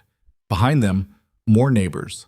The Willis family, the Johnsons, even old Mrs. Chen from the dry goods store. 12 people, all told, all armed, all standing with Caleb and Alara. Daniel's smirk finally faded. "This doesn't concern you people." "Concerns us plenty," Pete said. "The Rourkes are our neighbors. Out here that means something. You want to take Alara, you go through all of us. This is a family matter. Don't look like family to me. Looks like a bully with hired guns trying to drag off a woman who don't want to go." Sarah stepped forward. "We don't take kindly to that." Daniel looked around, calculating odds that had suddenly shifted very much against him. His men were eyeing the crowd nervously. "This isn't over," Daniel said finally. "I'll be back. With the law. With proof of theft. You're all making a mistake." "Maybe," Pete said, "but it's our mistake to make. Now get off this property before we stop being polite." For a long moment, Daniel just stared at Alara. Then he spat in the dirt and turned his horse. "You'll regret this," he said. "All of you." They rode off, and this time Caleb knew it wasn't finished. It was just delayed. But for now they'd won. The neighbors gathered around, accepting thanks, deflecting praise. Sarah hugged Alara, who looked like she might cry but didn't quite manage it. "How did you know?" Caleb asked Pete. "I didn't, but I've been watching the road, saw them riding this way and figured it couldn't be good, gathered who I could." Pete clapped his shoulder. "You got more friends than you know, Rourke. Don't forget that." After everyone left, after the children came out of hiding, after the adrenaline faded and left them all shaking, Caleb and Alara stood on the porch and watched the sunset. "He'll come back," Alara said. "I know. Next time he'll bring more than 4 men. Probably. We can't keep doing this, fighting him off, waiting for the next attack." "I know that too." Alara was quiet. Then, "There's only one way to end this." Caleb looked at her. "What are you thinking?" "I'm thinking it's time I stopped running. Time I faced Daniel on my terms, not his." "Alara, listen to me. He wants a confrontation? Fine. But it's going to be public, in town, where everyone can see and hear what he really is." Her voice hardened. "I'm going to burn him down, Caleb. His reputation, his credibility, everything. And then he'll have nothing left to threaten us with." "That's risky." "Everything's risky, but I'm done being afraid." Caleb pulled her close. "All right, we do it your way. But we're careful. And we do it together." "Together," she agreed. Inside, the children were setting the table for supper, building routines, building a life. Outside, the threat still loomed, but for the first time, Caleb felt like they might actually have a chance. Not certainty, but hope. And sometimes that was enough. They had 5 days of quiet after the standoff. 5 days where Caleb almost let himself believe Daniel might actually give up and leave. But Alara knew better. She spent those days preparing, planning, sharpening the weapon she'd been forging in her mind since the moment her brother first appeared. On the 6th day, she told Caleb what she needed. "I want you to take me to town, to the saloon, Saturday afternoon when it's full." Caleb looked up from the harness he was mending. "Why the saloon?" "Because that's where the men gather, where reputations are made and broken, where gossip spreads faster than wildfire." Alara's voice was steady, but her hands weren't. She gripped the table edge to hide the tremor. "I'm going to stand up in front of everyone and tell them exactly what Daniel is, what he did, what he planned to do to me." "Alara, it's the only way. He's been spreading his version of the story, I'm sure of it, making himself the wrong brother, me the ungrateful thief. I need to take that narrative away from him before he can use it." "You'll be exposing yourself, everything you ran from." "I know, but silence is what men like Daniel count on. Shame keeping their victims quiet. Well, I'm done being quiet." She finally met his eyes. "I need you to be there, not to speak for me, just to stand with me." Caleb studied her face, reading the fear she was trying to hide beneath determination. "You're sure about this?" "No, but I'm doing it anyway." Saturday came cold and gray, threatening snow. Alara dressed carefully in her best dress, the one she'd been married in, dark and respectable. She pinned her hair back tight, armor against the world. In the mirror, she looked pale, but composed, like a woman heading to her own execution with her chin up. Micah watched her from the doorway. "You don't have to do this." "Yes, I do." "What if it makes things worse?" "Then at least I went down fighting." She turned to him. "If something happens, if Daniel tries something or I don't come back, you take Lena and go to the McCready's. Don't wait. Don't try to help. Just run. Promise me." The boy's jaw set stubbornly. "I'm not promising that." "Micah, you don't get to make me promise to abandon you. You didn't abandon us." His voice cracked.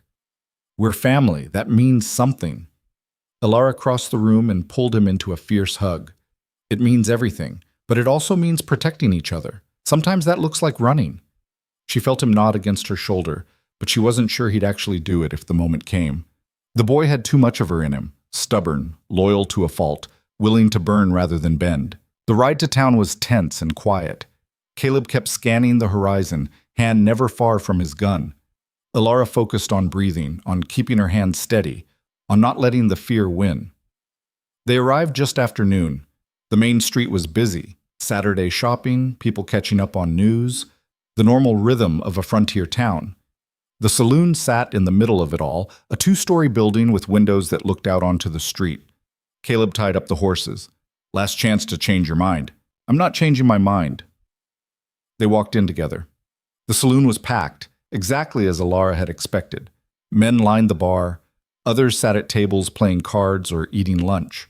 Conversation buzzed loud and boozy. A few heads turned when Alara entered.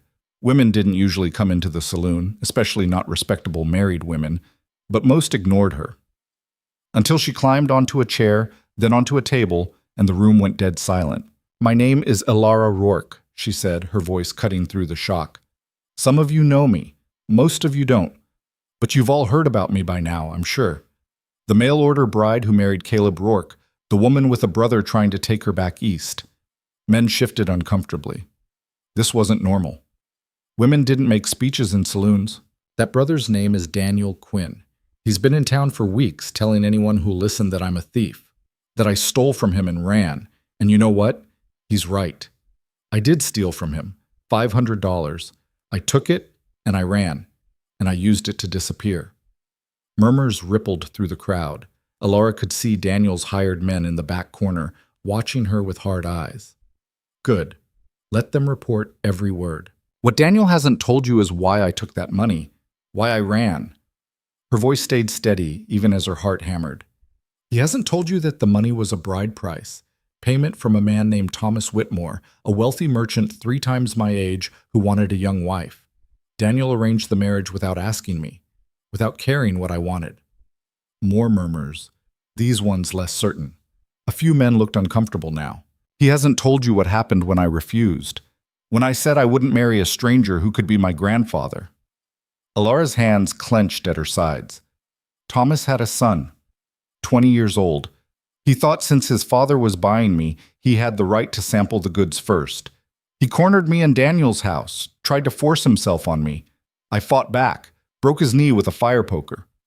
The room was dead silent now, every eye on her. Daniel was furious, not because his business partner's son had tried to assault me, but because I damaged the merchandise, made myself less valuable. So he made arrangements, paid a man to educate me, to break me down until I was compliant enough to marry off without causing more trouble. Someone in the crowd swore softly. Alara pushed on, not letting herself stop, not letting the shame choke her. "I found out about his plan 2 days before the man was supposed to arrive. Found the money Daniel had been paid, money that was supposed to compensate him for my upbringing, for the trouble of raising an orphaned sister. I took every dollar, and I ran. Because I knew if I stayed, I'd either end up married to a man who'd bought me like cattle, or I'd end up dead. And I chose life." She looked around the room, meeting eyes, refusing to flinch. "So yes, I'm a thief. I stole money that legally belonged to my brother. But I'm not sorry. I'd do it again, because that money bought me freedom, bought me the chance to choose my own husband, my own life. And if that makes me a criminal in your eyes, so be it. But you should know what kind of man Daniel Quinn really is before you judge me for running from him." She climbed down from the table, her legs shaking so badly she nearly fell. Caleb was there immediately, steadying her. The silence stretched.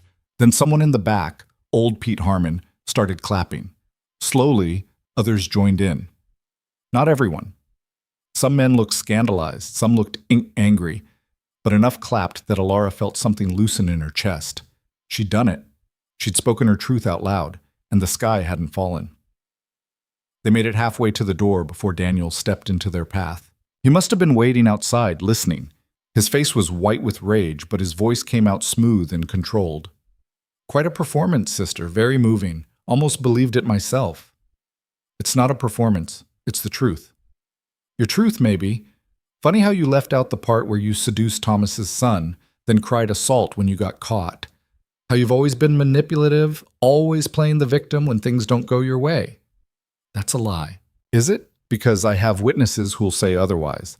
Thomas himself will testify that you encouraged his son's attention, that you led him on." "Of course he will. He paid for me. Can't admit he bought damaged goods." Daniel's mask slipped, showing the fury beneath. "You ungrateful little, everything I did was for your benefit. I could have put you in an orphanage after Ma died. Instead, I raised you, fed you, clothed you. And this is how you repay me? You didn't raise me out of love. You raised me because you knew you could sell me eventually. I was an investment. You were family. Family doesn't sell each other." Alara's voice cracked on the last word, and she hated herself for it. Hated that even now, some part of her wanted Daniel to deny it, to say he'd cared about her as more than a commodity. But he didn't. He just smiled, cold and sharp. Family does what's necessary to survive. I'm sorry you're too weak to understand that. Caleb stepped between them. This conversation's over. We're leaving.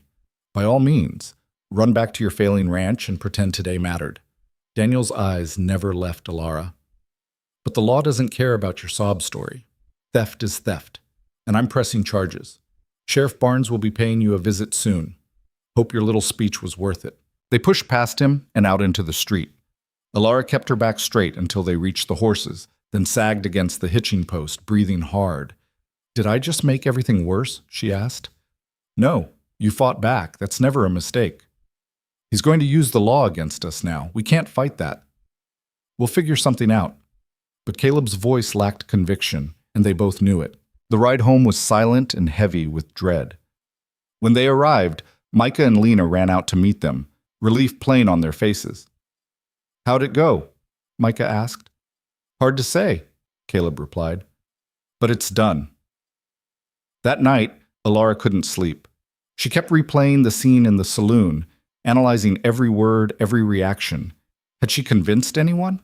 Or had she just given Daniel more ammunition? Around midnight, she gave up on sleep and went to the kitchen. She found Caleb there, sitting in the dark with a glass of whiskey.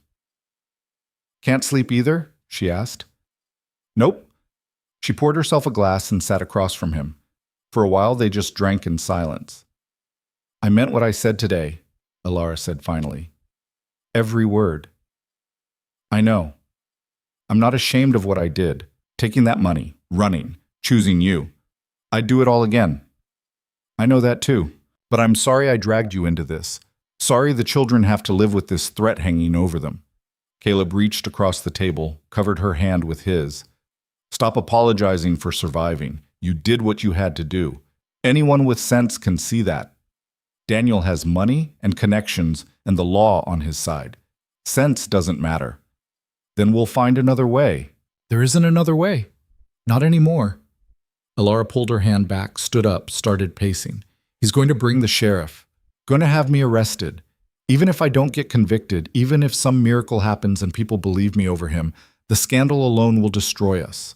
The bank will use it as an excuse to foreclose. Our neighbors will distance themselves. We'll lose everything. So what are you saying? She stopped pacing, faced him. I'm saying maybe it's time I leave. Really leave. Disappear so completely Daniel can't find me. That way he has no reason to come after you or the children. You can tell everyone I ran off, abandoned you. You'll be the victim, not the accomplice. No. Caleb, I said no. We're not doing that. We're not splitting up this family because your bastard brother can't accept that you got away from him. This family will be destroyed anyway if I stay. Then we go down together. Caleb stood, matching her intensity. You stood in front of a room full of strangers today and told them your darkest secrets. You think I'm going to let you face what comes next alone? After everything? You're being stubborn. Yeah, well, I learned from the best. Despite everything, Alara almost smiled. Then the weight of it all crashed back down and the moment passed. What if there's no way out? She asked quietly. What if we fight and lose anyway? Then at least we tried. At least we didn't roll over and let him win. Caleb moved closer, took her shoulders gently. Listen to me. I married you because I was desperate and lonely and needed help I couldn't afford. That's true. But somewhere along the way, this stopped being a business arrangement and started being real. You're my wife, not on paper, not for convenience, for real. And I don't abandon the people I love. Alara's breath caught. You love me? Yeah, I do. Probably have for a while now, just been too stubborn to admit it. She kissed him then, hard and desperate, pouring everything she couldn't say into the contact. When they broke apart, both breathing hard, she rested her forehead against his. I love you too, she whispered. That's why I can't let you lose everything because of me. Too late. Already lost my heart to you. Everything else is just details. They stood there in the dark kitchen, holding on to each other like the world was trying to tear them apart. Which, in a way, it was. The sheriff came 3 days later just as Daniel had promised. Sheriff Barnes was a big man, going soft in the middle with tired eyes and the bearing of someone who'd seen too much to be easily shocked. He rode up alone, which Caleb took as a good sign. "Mr. Rourke, Mrs. Rourke," he tipped his hat. "Wish this was a social call." "But it's not," Caleb said. "No, sir. Daniel Quinn filed a formal complaint. Says his sister Alara stole $500 from him and fled across state lines. That's a serious charge." "It's also more complicated than that," Alara said. "I'm sure it is. Most things are." Barnes dismounted, groaning slightly as his knees protested. "Mind if we talk inside? My old bones don't much like the cold anymore." They settled at the kitchen table. Barnes refused coffee, but accepted water. Micah and Lena hovered in the doorway until Caleb sent them outside. "All right," Barnes said. "I've heard Mr. Quinn's version. Now I'd like to hear yours, ma'am." Alora told him everything, just as she'd told the saloon crowd. Barnes listened without interrupting, his expression unreadable.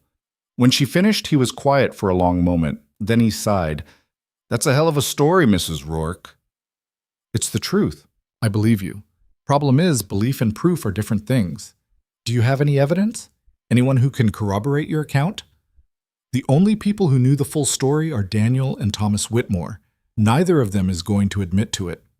"What about the man who assaulted you, Thomas's son?" "I don't even know his name, just that he walks with a limp now." Barnes rubbed his face. "Here's my situation. I've got a formal complaint from a man claiming theft. I've got your word that the circumstances justify it, but no proof. Law's pretty clear about which way I'm supposed to go with that." "So you're arresting me?" "I don't want to, but I might not have a choice." He paused. "Unless, how much of that money do you have left?" "About $30. If you could return the full amount, Quinn might be willing to drop the charges. Satisfied justice has been served." Alara laughed bitterly. "We don't have $500. We barely have 50. That's why this whole thing is happening in the first place." Barnes looked troubled. "Then I'm going to have to take you in, ma'am. I'm sorry." "No!" Caleb's voice came out flat and dangerous. "That's not happening." "Mr. Rourke, don't make this worse. I'm trying to help here." "You want to help? Don't arrest my wife for the crime of escaping slavery." "It's not slavery. It's a legal contract. Contract signed by men selling women who had no say in the matter." "You know that's wrong, Barnes. You know it." The sheriff stood. "My personal feelings don't change the law. I have a job to do." Caleb stood too, hand drifting toward his gun. "And I have a family to protect." "Caleb, don't." Alara's voice cut through the tension. "Don't throw your life away for this." "I'm not letting him take you. You don't have a choice. Neither do I." She looked at Barnes. "How long do I have? To settle my affairs?" "I can give you until tomorrow morning. After that, I'll have to come back with deputies." "That's generous of you." Barnes looked genuinely pained. "For what it's worth, I think Quinn's a snake, and I think you got dealt a bad hand, but I can't pick and choose which laws to enforce based on my feelings." After he left, Caleb paced the kitchen like a caged animal. "We could run, right now, pack up the kids and just go." "And live how? On what money? We'd be fugitives, always looking over our shoulders. That's no life for Micah and Lena. It's better than you rotting in a jail cell. Is it?" Alara sat down heavily. "Maybe this is for the best. Maybe if I turn myself in, cooperate, they'll go easy. Give me a few months, maybe a year. You can keep the ranch, keep the children safe. When you get out, if you get out, you'll come back to ashes. The bank will foreclose. I won't be able to manage alone with 2 kids. Everything we've built will be gone. Then sell it. Take that offer from the land assessor. Get enough money to start fresh somewhere else." Caleb stopped pacing. "What land assessor?" "The one who gave you his card. Chen, I think? I saw it in your pocket when I was washing clothes." Caleb had forgotten about Robert Chen and his offer. He pulled out the card now, looking at it with new eyes. He wanted to buy the ranch. Said his investors would pay off our debts and give us enough to start over. "So do it. Take the money, take the kids, build a new life." "Without you?" "I'll find you, somehow, when I'm free." "Alara, it's the only way, Caleb, please. Don't fight me on this."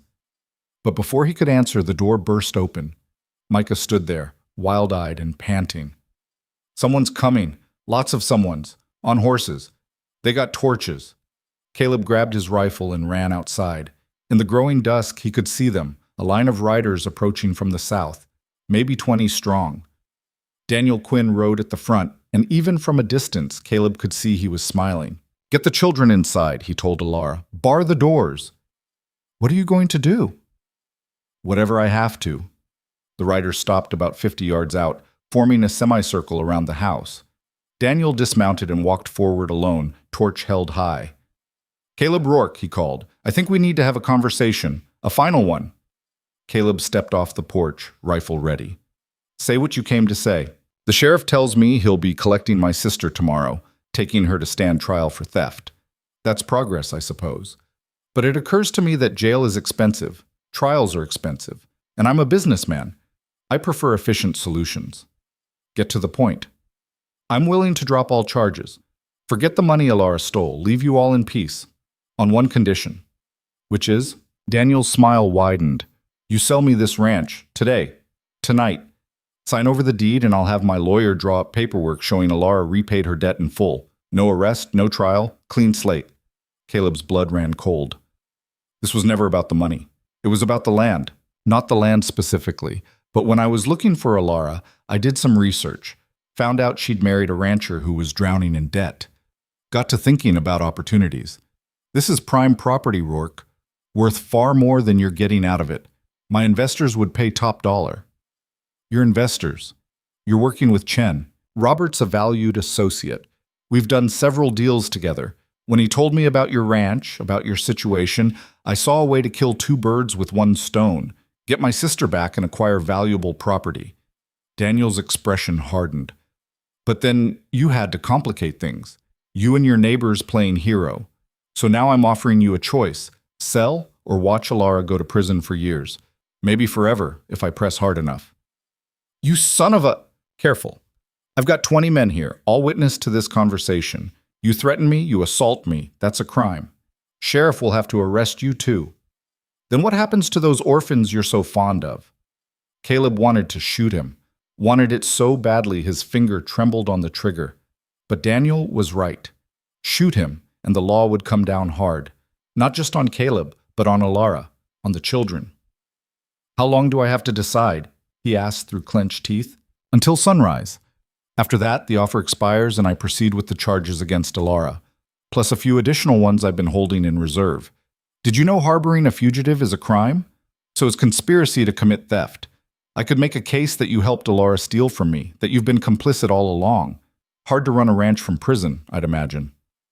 You're a real piece of work, you know that. I'm a businessman, and I always collect what I'm owed." Daniel remounted his horse. "Sunrise, Rourke. Think carefully." The riders pulled back but didn't leave. They set up camp on the edge of the property, torches burning, a constant reminder of the threat hanging over them. Inside, Alara was standing by the window, her face white. "I heard." "I'm not selling." "Caleb, I'm not selling our home to that bastard. I don't care what he threatens. It's not just threats. He'll do it. He'll see me rot in prison just to win. Then we fight. We go to the newspapers, to the territorial governor, to anyone who'll listen. We make enough noise that what? That justice magically appears? That powerful men suddenly start caring about women who run from abusive situations?" Alara's laugh was hollow. "You're dreaming. The system isn't built to protect people like me. It's built to protect people like Daniel. So we just give up? Hand him everything? We make the smart choice. Sell the ranch, take what money we can get. Disappear before he can change the terms or add more conditions." Caleb stared at her. "You really want me to do this?" "I want you to be smart, to think about what's best for the children. What about what's best for us? There is no us if I'm in prison." They argued through the night, neither budging. Micah and Lena stayed quiet in their room, but Caleb knew they were listening, knew this was teaching them that the world was cruel and unfair and no amount of fighting changed that. Around 3 a.m., Alara finally went quiet. She stood at the window, looking out at the torches, her reflection ghostly in the glass. "My mother used to tell me a story," she said softly, "about a woman who was being chased by monsters. She ran and ran until she came to a cliff. Monsters behind her, drop in front, no way out." Alara paused. "So she jumped, and while she was falling, she noticed a strawberry growing from the cliff face. She picked it and ate it, and it was the sweetest thing she'd ever tasted. I don't understand. Sometimes there's no winning. Sometimes all you can do is find the small sweetness in the moment before the end. She turned to face him. This ranch, these months with you and the children, that's been my strawberry. And if giving it up means you and the kids stay safe, then that's what I choose. Elara, no.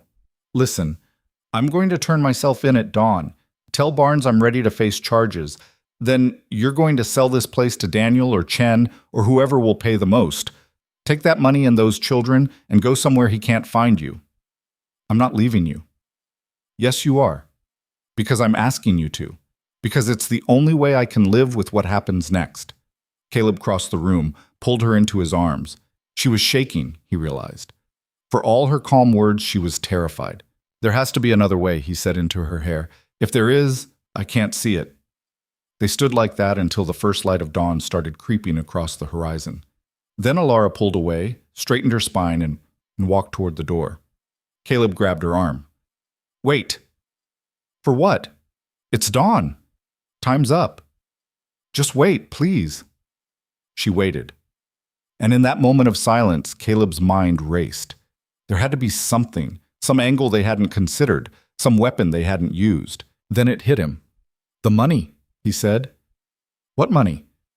We don't have to... Not ours. The money Daniel wants. What if we could prove he got it illegally? That the whole transaction with Thomas Whitmore was fraudulent or coerced, or we can't prove that. We've been over this. But we don't need to prove it. We just need to make enough doubt that the authorities won't prosecute. Or better yet, we need leverage. Something Daniel wants more than revenge. He doesn't want anything more than revenge. That's what you're not understanding. This isn't business for him anymore. It's personal. Everything's business for men like Daniel. We just need to figure out his price. Before Elara could respond, someone pounded on the door. They opened it to find not the sheriff, but old Pete Harmon, red-faced and out of breath. Don't go out there, he gasped. Don't turn yourself in. Pete, what? I've been in town all night, talking to people, calling in favors, and I found something you need to see. He thrust a folded newspaper at Elara. She opened it, scanned the pages, then froze. What is it? Caleb asked. She showed him. There, in the legal notices section of a Kansas City paper dated 3 months ago, was a notice of bankruptcy proceedings against one Thomas Whitmore, merchant. Assets seized to pay debts. Business dissolved. Thomas is broke, Elara said slowly. He lost everything. Which means the money Daniel got from him, Caleb started, might not have been his to give in the first place, Pete finished. If Thomas was already insolvent when he paid your brother, that transaction could be voided, which means Daniel might not have legal standing to claim theft.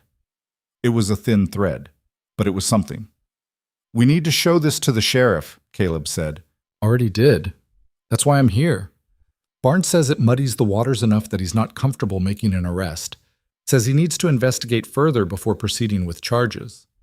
Elara sagged with relief. How long does that buy us? Week, maybe 2. But Caleb, this doesn't solve the bigger problem. Daniel's still out there, still has his men, still wants this land, and still wants to punish Elara. Then we use the time to find a permanent solution. Like what? Caleb looked out at the camp of riders, at Daniel Quinn sitting by his fire like a king surveying conquered territory. I'm going to talk to him, one more time. See if we can't find terms we can both live with. That's suicide, Elara said. Maybe, but I'm tired of waiting for him to make the next move. Time we took control of this fight. Before anyone could stop him, Caleb walked out into the dawn toward Daniel's camp. Behind him, he heard Elara calling his name, but he didn't stop. Daniel watched him approach, amused. Come to accept my offer? Come to make one of my own. This should be entertaining. Caleb stopped a few feet away, close enough to see the cold calculation in Daniel's eyes. You want this ranch? Fine. I'll sell it to you, but not for nothing. I offered to drop the charges against Elara. That's not nothing. It's not enough either. You want this land? Here's my price. You drop all charges. You put in writing that Elara's debt is paid in full. You leave town and never contact her again. And you pay fair market value for the property, not fire sale prices. Daniel laughed. Why would I agree to that when I can just wait you out? Let the law do my work for me? Because I'm offering you an easy win. No more fighting. No more risk. No more chances of this blowing up in your face. Caleb leaned in. See, that newspaper article Pete found? That's just the start. We keep digging, we might find more. Might find evidence that your whole deal with Thomas was fraudulent, that you knew he was bankrupt, that you took money under false pretenses. That's speculation, maybe, but speculation's enough to delay legal proceedings, enough to make the sheriff ask questions, enough to get the territorial governor involved. Caleb smiled without humor.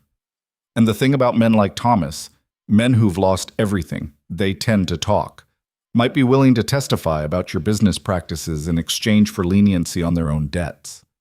For the first time, Daniel looked uncertain. You're bluffing. Am I? You willing to bet your reputation on that, your freedom? Because fraud charges don't go away easy, and you've made enough enemies that plenty of folks would love to see you go down. The silence stretched. Then Daniel said, carefully, What exactly are you proposing? A clean break. You get the land. We get enough money to start over somewhere else. Nobody goes to jail. Nobody sues. We all walk away. And if I refuse, then we fight. In court, in the papers, everywhere. Make this so messy and expensive that even if you win, it costs you more than the land's worth. Caleb met his eyes. I'm offering you the easy path, Quinn. I suggest you take it. Daniel was quiet for a long moment. Then he stood, brushed off his pants, and extended his hand. You've got a deal. My lawyer will draw up papers today. Caleb didn't take the hand. Papers first. Then we talk. Fair enough. Daniel's smile returned, sharp and knowing. You're more ruthless than I gave you credit for, Rourke. Almost a shame we're on opposite sides. We're not on opposite sides. We're on no sides. After today, we never see each other again. Suits me fine. I'm a businessman, not a family man. This was only ever about the money. Caleb turned and walked back to the house, his legs feeling like water. He'd done it. Somehow, he'd done it. Inside, Alara grabbed him. Are you insane going out there alone? Probably, but it worked. He explained the deal, watched her face cycle through disbelief, relief, and finally, grief. We're losing the ranch, she said. We're saving our lives. There's a difference. This was your family's land. Your home. Home is where you are, where the kids are. Land is just dirt. He pulled her close.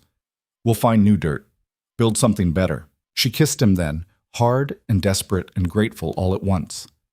By midday, Daniel's lawyer arrived with contracts. Caleb read every word, made changes, negotiated until his head hurt.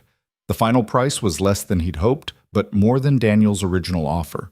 Enough to pay off the bank, buy land somewhere else, start over. They signed at sunset. Caleb's hand shook as he wrote his name, watching his family's legacy transfer to the man who'd tried to destroy them. But Alara was free. The children were safe. That had to be enough. Daniel's men began packing immediately. By morning, they'd be gone. The ranch would legally belong to Daniel Quinn, and the Rourkes would be homeless. That night, after the children were asleep, Caleb and Alara sat on the porch one last time. The house they'd fought for, bled for, was no longer theirs. I'm sorry, Caleb said. Don't be. You saved us. I gave up everything my father built. No. You chose what mattered most. That's not giving up. That's surviving. She took his hand. We'll build something new. Something that's ours, not inherited. Something we choose together. Where do we even start? Somewhere Daniel can't find us. Somewhere far enough away that he won't bother looking. She paused. I heard there's land opening up in Oregon. Good soil. Fresh start. Oregon's a long way. Good. They sat in silence, watching the stars come out. In the morning, they'd pack what they could carry and leave. But for tonight, they had this. The porch, the sky, each other. It wasn't the ending Caleb had imagined when he'd ordered a mail-order bride all those months ago. But it was an ending they'd earned, fought for, survived to see. And tomorrow, they'd start writing a new beginning. They left at dawn with everything they owned packed into a single wagon. Caleb had sold most of their possessions to Daniel's men, furniture, tools, anything too heavy or bulky to carry. What remained fit into 6 crates and 4 travel bags, a life reduced to cargo. Micah sat in the back with Lena, both silent, watching the ranch house shrink behind them. The boy's face was hard, holding back tears he wouldn't let fall. Lena clutched her rag doll and buried her face against her brother's shoulder. "We'll come back someday," Micah said quietly. "When we're older. Buy it back." Caleb heard him and didn't have the heart to say what he was thinking, that they'd never see this place again, that some things once lost stayed lost. Instead, he focused on the road ahead, on keeping the horses steady, on not looking back. Elara sat beside him, wrapped in a heavy coat against the morning cold. She hadn't said much since waking, just moved through the motions of packing, of leaving, like she was afraid words would break her apart. "You all right?" Caleb asked after an hour of silence. "No, but I will be." "When?" "When we're far enough away that I can breathe without waiting for Daniel to show up. When the children smile again. When we have land that's really ours, not bought with my freedom." She paused. "Maybe never. I don't know." "Elara, I'm not asking for comfort. I'm just being honest." She looked at him. "You gave up your family home for me. That's not nothing. That's not something I can just say thank you for and move on. You would have done the same. Would I? I ran from Daniel the first time instead of fighting. Took the easy way out. There's nothing easy about what you did. You survived. That takes strength most people don't have." She didn't answer, just turned back to the road. But her hand found his and held on tight. They made it to the next town by evening, a small settlement called Harper's Ferry with a general store, a boarding house, and not much else. Caleb paid for 2 rooms, overpaying because the proprietor looked at them with suspicion. A man, a woman, 2 children with different coloring, all looking road-worn and haunted. "You folks running from something?" the proprietor asked. "Running towards something," Elara corrected. "There's a difference." They ate a silent dinner of stew and bread that none of them tasted. Afterward, Micah helped Caleb tend the horses while Elara got Lena ready for bed. "Where are we going?" Micah asked, brushing down Caleb's gelding with practiced motions. "Oregon Territory, Willamette Valley. I heard there's good land, cheap. Government's encouraging settlement." "How long will it take to get there?" 4 months, maybe 5. Depends on weather, how fast we travel, whether we run into trouble." Micah was quiet, working the brush in steady circles. Then, "I don't want to go." Caleb stopped what he was doing. "What?" "I said I don't want to go to Oregon. I want to go back, fight Daniel, take back what's ours." "Micah, we just gave up. We had neighbors willing to stand with us. We had evidence about Thomas being broke. We could have fought, and we would have lost. Maybe not right away, but eventually. Daniel has money and connections we can't match. Fighting would have just dragged things out, hurt more people. So we run instead? That's your answer? Just keep running whenever things get hard?" The anger in the boy's voice was sharp enough to cut. Caleb set down his own brush, faced him. "You think I wanted to give up that ranch? That was my father's land. My grandfather's before that. I was born in that house. Buried my wife in that ground. You think leaving doesn't tear me up inside? Then why'd you do it?" "Because keeping it would have cost more than I was willing to pay. Would have meant watching Elara go to prison, watching you and Lena get caught up in legal battles and violence. Land isn't worth that. Nothing is." Micah's face crumpled. "I'm tired of losing things. Tired of having to start over. We just got settled and now we're running again." Caleb pulled him into a rough hug. The boy resisted for a moment, then sagged against him, finally letting the tears come. "I know," Caleb said quietly. "I'm tired too. But this isn't losing. This is choosing what matters most. You, Lena, Elara, you're what matters, not dirt and boards." "Feels like losing." "Yeah, it does." They stood there in the stable until Micah's tears dried up and his breathing steadied. Then the boy pulled back, wiped his face roughly. "Oregon better be worth it," he said. "We'll make it worth it. That's all we can do." Inside, Caleb found Elara sitting on the edge of one of the beds, staring at nothing. Lena was already asleep in the other bed, curled around her doll. "Micah's struggling," he said, sitting beside her. "We all are." He wanted to fight, to go back. Part of me wants that too. The part that's tired of running, tired of letting men like Daniel win. She looked at him. "But I'm more tired of fighting losing battles. Sometimes surrender is the only way to survive." "This isn't surrender. It's a tactical retreat.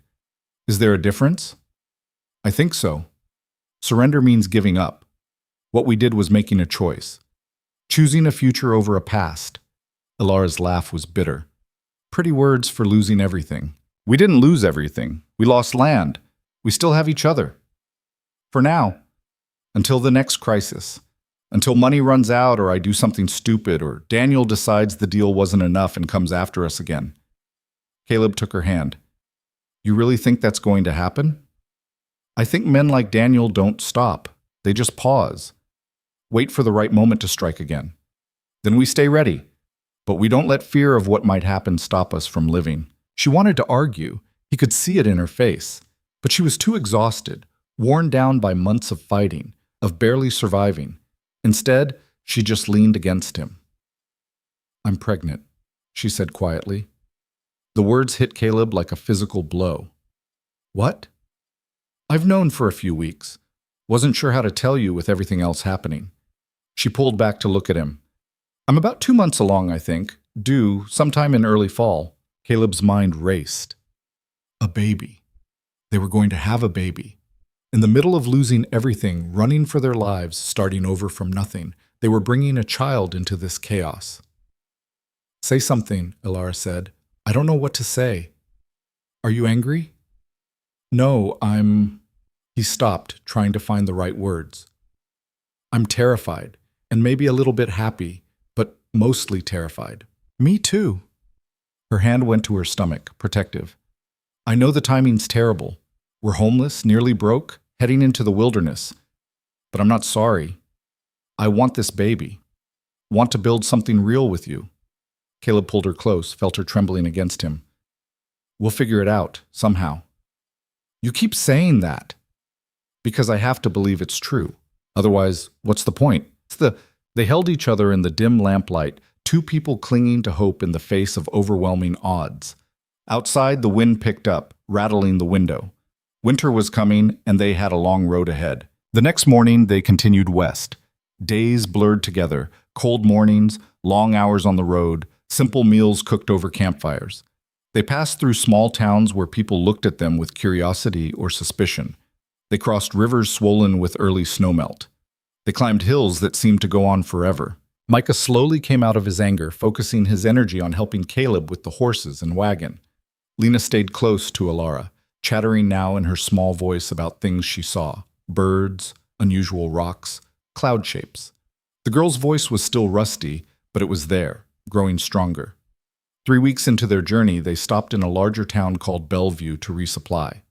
Caleb was at the general store pricing flour and beans when a man approached him. You Caleb Rourke? Caleb's hand went to his gun. Who's asking? The man held up his hands, showing he was unarmed. Easy. I'm not here to cause trouble. Name's James Morrison. I'm a land agent for the Willamette Valley Settlement Company. How do you know my name? Got a letter from Pete Harmon back in your old territory. Said you might be heading our way, looking for land. Asked me to keep an eye out, make sure you got a fair deal. Caleb relaxed slightly. That sounded like Pete. All right, I'm listening. Morrison pulled out a map, spread it on the store counter. We've got several parcels opening up come spring. Good soil, reliable water, close enough to other homesteads for community, but far enough for privacy. Government's offering 160 acres to anyone willing to work it, plus we've got additional land available for purchase, if you want more. What's the catch? No catch. Just hard work. Land's raw. You'll need to clear it, build on it, prove it up. But if you can handle that, it's yours. Caleb studied the map.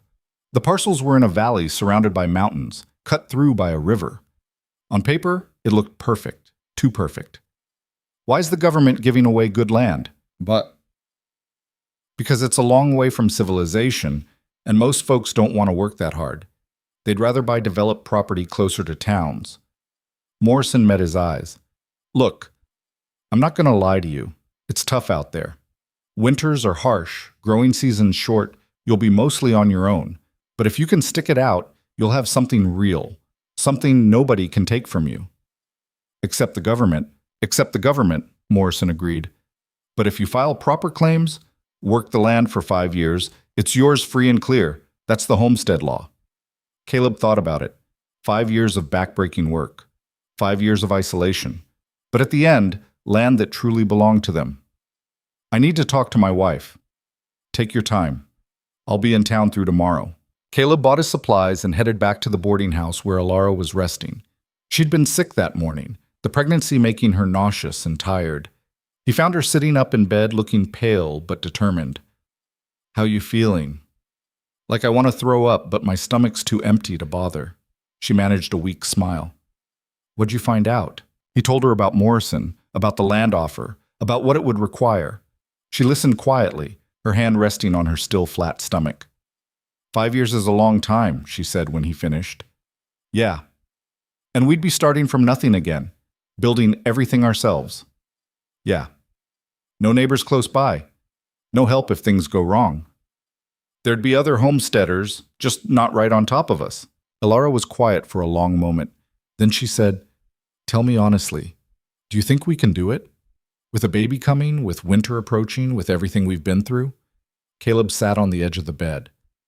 Honestly, I don't know. It's going to be hell. We might fail. Might lose everything again. But at least it would be ours. Our choice, our land, our future. Nobody could sell it out from under us or use it as leverage. Unless we can't make it work and have to abandon the claim. There's that risk, yeah. She looked at him with those riverstone eyes that had first caught his attention months ago. You want to do this, don't you? Despite everything? I want to build something with you, something that lasts. If that means 5 years of hard labor in the middle of nowhere, then yeah, I want to do it. Alara's hand covered his. All right, let's do it. Let's claim our piece of Oregon and see what we can make of it. They met with Morrison the next day and filed preliminary claims on 160 acres in the Willamette Valley. Morrison gave them maps, advice on the best routes, and letters of introduction to other homesteaders already there. You'll want to arrive before spring planting if you can, he said. Gives you time to get established, build shelter, prepare the ground. Winter's going to be rough, but if you can get through it, you'll be in good shape come growing season. What about the baby? Alara asked. I'm due in the fall. Is there a doctor nearby? Morrison's expression turned sympathetic. Nearest doctor's about 3 days' ride, but there's a woman, Sarah Blackwood, who's delivered most of the babies in the valley. She's good, experienced. I'll make sure she knows you're coming. 3 days to a doctor. Alara's face went pale, but she nodded. We'll manage. They left Bellevue the next morning with renewed purpose. The vague idea of Oregon had become concrete, a specific piece of land, a real goal.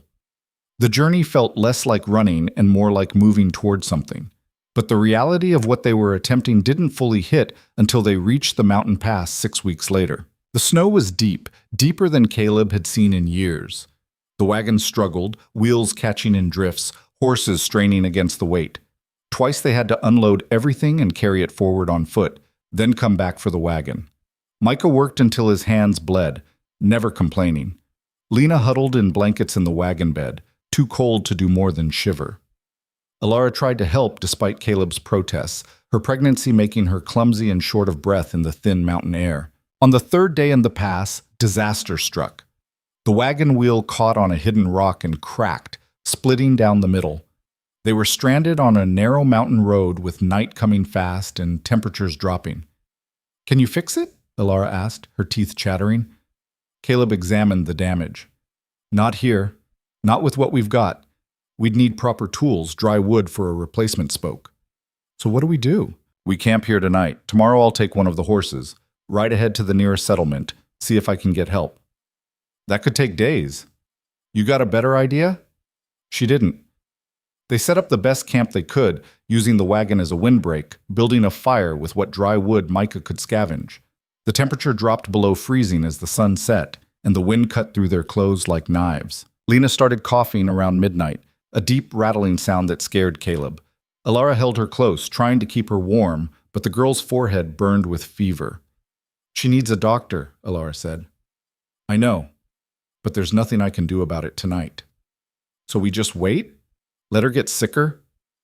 What else can we do? We're stuck on a mountain in a blizzard with a broken wagon. The fear in his voice matched the fear in hers. They were in real trouble now, and they both knew it. Micah sat by the fire, his young face aged by worry. This is my fault. I should have seen that rock, warned you before the wheel hit it. It's nobody's fault, Caleb said. It's just bad luck. Seems like we've had a lot of that lately. He wasn't wrong. Caleb looked around at their desperate situation. Broken wagon, sick child, pregnant wife, dwindling supplies, trapped in a mountain pass with winter closing in, and wondered if they'd finally pushed their luck too far.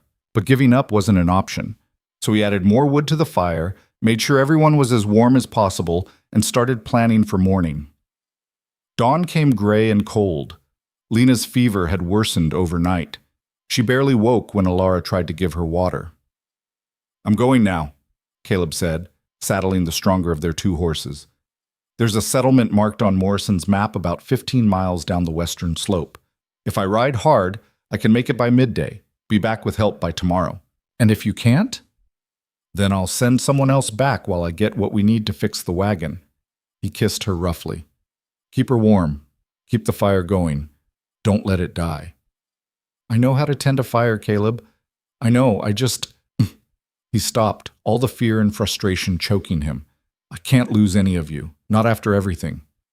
Then ride fast. He did. Pushed the horse harder than he should have, racing against time and weather and the fever burning through that little girl. The settlement, when he finally reached it, was barely a dozen buildings clustered around a crossroads, but it had a general store, and the proprietor knew someone with wagon repair skills.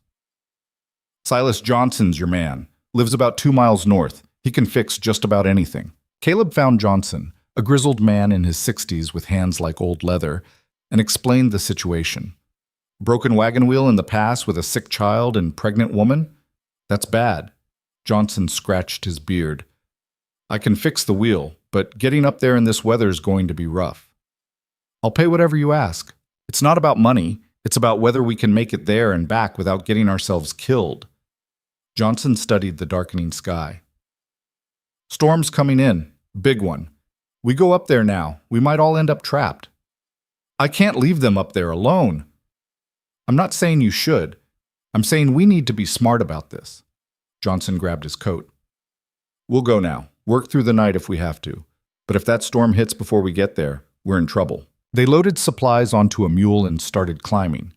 The wind picked up as they ascended, bringing the smell of snow. By the time they reached the camp, 3 hours later, the first flakes were falling. Alara ran out to meet them, relief and fear warring on her face. Lena's worse. She's not responding. Caleb rushed to the wagon. The girl lay still, her breathing shallow and labored.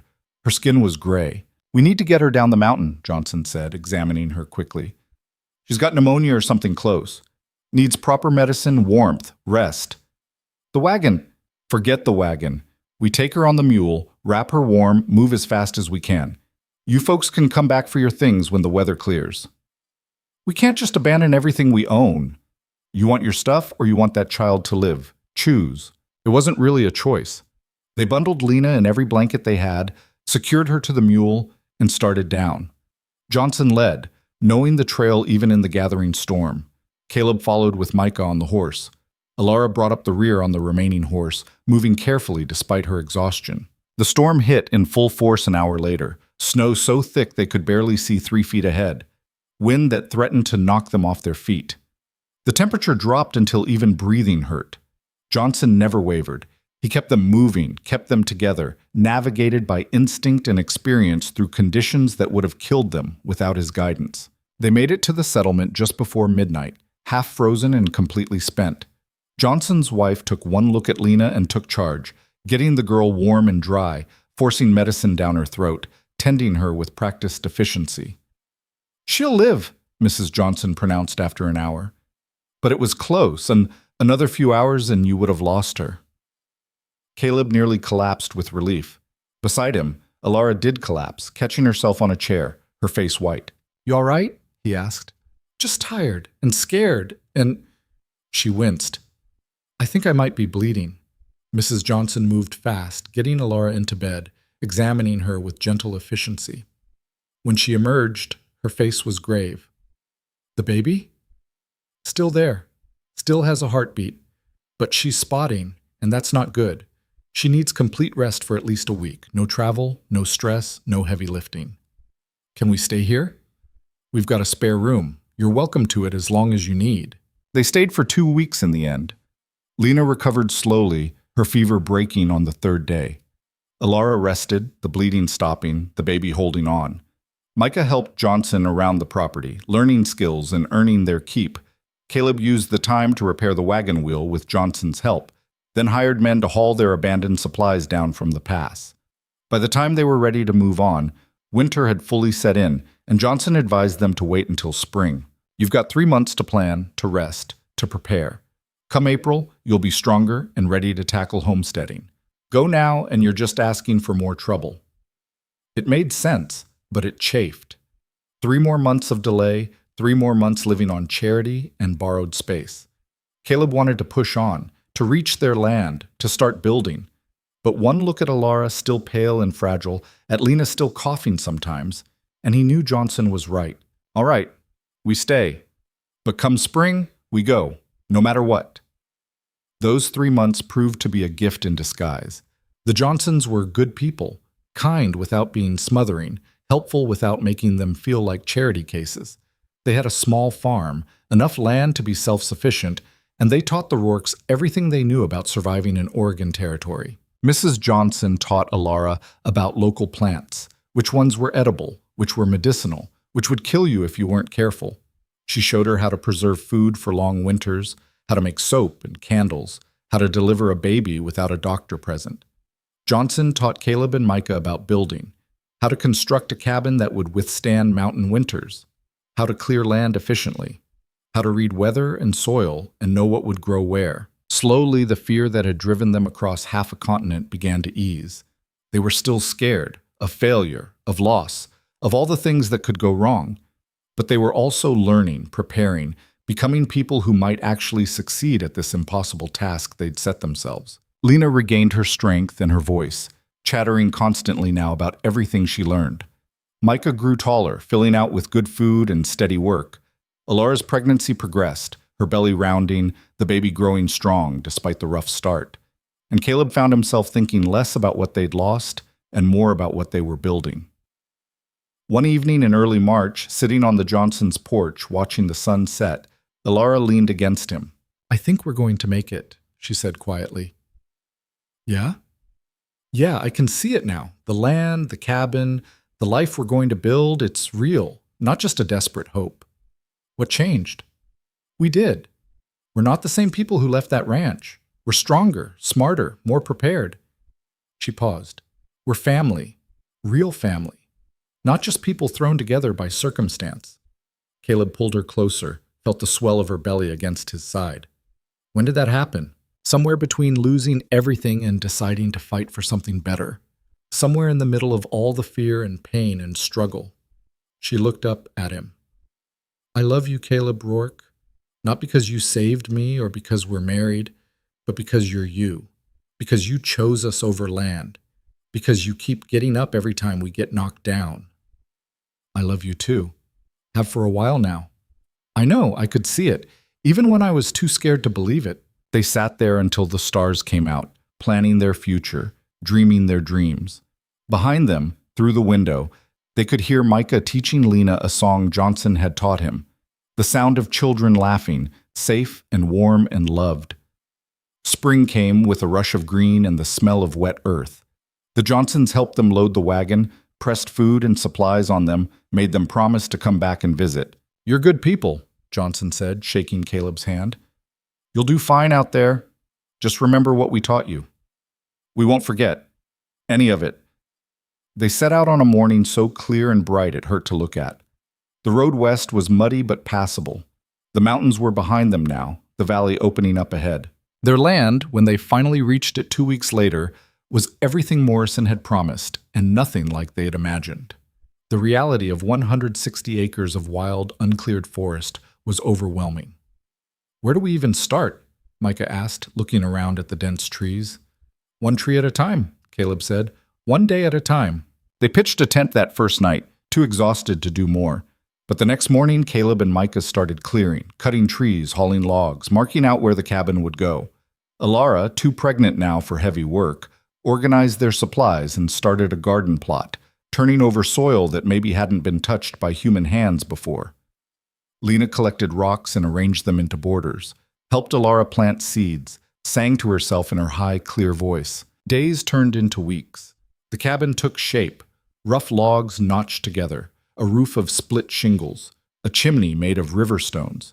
It wasn't fancy, it wasn't even particularly comfortable, but it was theirs. They finished it in early June, just as Alara's pregnancy entered its final months. She could barely move now, her belly huge, her back aching constantly. But she never complained, just kept working within her limits, kept pushing toward their shared goal. Other homesteaders started appearing as summer progressed, neighbors scattered across the valley, all working their own claims. They helped each other when they could, shared tools and knowledge, started building the kind of community that could survive in isolation. And slowly, impossibly, the Rourkes started to thrive. The garden produced. The chickens they'd bought laid eggs. The cow they'd traded for gave milk. It wasn't easy. Nothing was easy, but it was working. In late August, Alara went into labor 3 weeks early. Caleb rode hard for Sarah Blackwood, the midwife Morrison had mentioned, and brought her back just as Alara's contractions became urgent. The birth was long and difficult. Alara labored through the night and into the next day, her screams filling the small cabin. Caleb held her hand, helpless and terrified, while Sarah worked with calm efficiency. Finally, just as the sun was setting on the second day, a baby's cry split the air. "It's a girl," Sarah announced, holding up a tiny red-faced infant, small but healthy, good lungs. Alara collapsed back against the pillows, exhausted and relieved. Caleb looked at his daughter, their daughter, and felt something break open in his chest. "She's perfect," he said. "She's ours," Alara corrected, reaching for the baby. "That's better than perfect." They named her Martha, after Caleb's first wife. It felt right, felt like honoring the past while building the future. Micah and Lena were entranced by their baby sister, fighting over who got to hold her, who got to help. The family they'd cobbled together from desperation and hope had added another member, and somehow, impossibly, they were making it work. As September turned to October, Caleb stood on the porch of their cabin one evening, looking out over the land they were slowly taming. Behind him, he could hear Alara singing to the baby, Micah and Lena arguing over some game, the ordinary sounds of a family living. They'd lost everything to get here, given up land, security, the lives they'd known. But they'd gained something more valuable: freedom, choice, a future they were building with their own hands. It wasn't the life Caleb had imagined when he'd written that desperate letter asking for a mail-order bride. It was better. Harder, messier, more uncertain, but real in a way nothing else had ever been. Alara joined him on the porch, the baby asleep against her shoulder. "What are you thinking about?" she asked. "How far we've come, how much further we have to go." "Are you happy?" Caleb thought about it. Happy wasn't quite the right word. They were too tired, too worried about money and weather and all the things that could still go wrong. But they were also content in a way he'd never been before. Settled. Whole. "Yeah," he said finally. "I am. Are you?" "Getting there. Ask me again in 5 years when we've proved up this claim and it's really ours. I'll still be asking you then." "Good." She leaned against him, and they watched the sun set over their land, their future, their hard-won life. It wasn't the ending they'd expected, but it was the beginning they'd earned. The first winter on their claim tested everything they thought they knew about survival. Snow came in November and didn't stop until March, burying the valley under drifts that reached the cabin windows. The wind howled through gaps in the logs they'd missed, and no matter how much wood Caleb and Micah cut, the cold found its way inside. Baby Martha caught a fever in January that had Alara up for 3 nights straight, rocking her by the fire, singing songs through tears of exhaustion and fear. The fever broke on the 4th morning, and Alara collapsed into bed, sleeping for 16 hours while Caleb took over all her duties and wondered how she'd managed to do this much every single day. They ran low on flour in February, then sugar, then coffee, which Caleb missed more than he wanted to admit. Their nearest neighbor was the Whitman family, 5 miles east, and when Caleb rode over to see if he could trade for supplies, he found them in worse shape than the Rourkes. "Lost half our chickens to a fox," Tom Whitman said, his face gaunt with worry, "and the cow's gone dry. Don't have much to spare." "I understand, just thought I'd ask. How's your family holding up?" "We're making it. Barely." Whitman studied him. That's more than most can say their first winter. You got grit, Rourke. You and your wife both. Caleb rode home empty-handed, but somehow feeling better. They weren't failing, they were just doing what everyone else was doing, which was surviving by their fingernails and calling it progress. Spring came late and grudging. When the snow finally melted, they found damage they hadn't expected. Part of the chicken coop roof had collapsed, 3 fence posts had rotted through, and the garden plot had washed out in the runoff. "Well," Alara said, surveying the destruction with Martha strapped to her chest. "At least we're still standing." "That's one way to look at it." "It's the only way. We start fixing what's broken, same as always." They did. Caleb and Micah rebuilt the coop, reinforced the fence, redug the garden. Alara planted everything that would grow in their short season: beans, squash, potatoes, carrots. Lena helped where she could, her small hands getting stronger, her confidence growing. The girl had started talking more, sometimes whole sentences at a time. One morning in April, she looked up from helping Alara plant and said, "This is home now, isn't it? We're not leaving." Alara paused, considering the question seriously. "That's right. This is home. For as long as we want it to be." "Good. I was tired of leaving places." "Me too, sweetheart. Me too." By May, other homesteaders started emerging from their winter isolation. The Whitmans came to visit, bringing their 3 children who played with Micah and Lena like they'd been starved for company, which they had been. Sarah Blackwood stopped by to check on Martha and stayed for dinner, sharing news from across the valley. "The Hendersons abandoned their claim," she said. "Couldn't make it through the winter. Packed up and left last week." "Where'd they go?" Caleb asked. "Back east, I heard. Said this life was too hard, too lonely." Sarah looked around the Rourke cabin, taking in the well-stocked shelves, the children playing, the baby sleeping peacefully. "You folks seem to be managing better than most." "We work at it," Alara said simply. "It shows. How much longer until you can prove up the claim?" 4 more years, sometimes feels like forever. It'll go faster than you think, and then this land is yours. Nobody can take it from you. After Sarah left, Caleb found Alara standing outside, looking at the fields they'd cleared, the cabin they'd built, the life they were carving out of wilderness. "You thinking about what she said?" he asked. "About the land being ours? I'm thinking about how strange it is. We lost everything running from Daniel, gave up your family's ranch, and now we're here, working ourselves to death for land that won't legally be ours for 4 more years. Makes you wonder if we're just stubborn or stupid." "Maybe both. Does it matter?" She smiled at that. "No, I suppose it doesn't. As long as we're together, as long as the kids are safe and fed and growing, the rest is just details." Summer brought its own challenges. The heat was intense, the work endless. They cleared more land, planted more crops, built a proper barn. Micah, now nearly 10, worked like a man, his thin frame developing muscle, his hands calloused and capable. He never complained, but sometimes Caleb caught him staring east, toward where they'd come from, and wondered what the boy was thinking. One evening, working side by side to repair a section of fence, Caleb finally asked, "You miss it? The old ranch?" Micah was quiet for a long moment. "Sometimes. Mostly I miss feeling settled, like we belonged somewhere and weren't just fighting to survive." "You don't feel settled here." "I don't know what I feel. This place is hard. Everything's hard, and I keep waiting for something bad to happen, for us to lose this too." Caleb set down his hammer. "That's fair. We've lost a lot. Learned not to trust good things to last." "How do you stop feeling that way?" "Not sure you do. But maybe that's not the worst thing. Maybe staying a little scared, a little ready to fight. Maybe that's what keeps us sharp, keeps us from getting complacent." Micah considered this. Alara says something similar, says the fear keeps us honest. "She's smarter than both of us put together." The boy smiled at that, and they went back to work. But something had shifted between them, a recognition that they were both carrying the same weight, the same wariness. It didn't make the burden lighter, but it made it more bearable, knowing they weren't carrying it alone. In August, a circuit preacher came through offering to perform proper marriage ceremonies and baptisms for those who wanted them. Several families took him up on it, making legitimate what had been practical arrangements. Alara surprised Caleb by saying she wanted to renew their vows. We're already married, he pointed out. We're married on paper, but the first time was a transaction.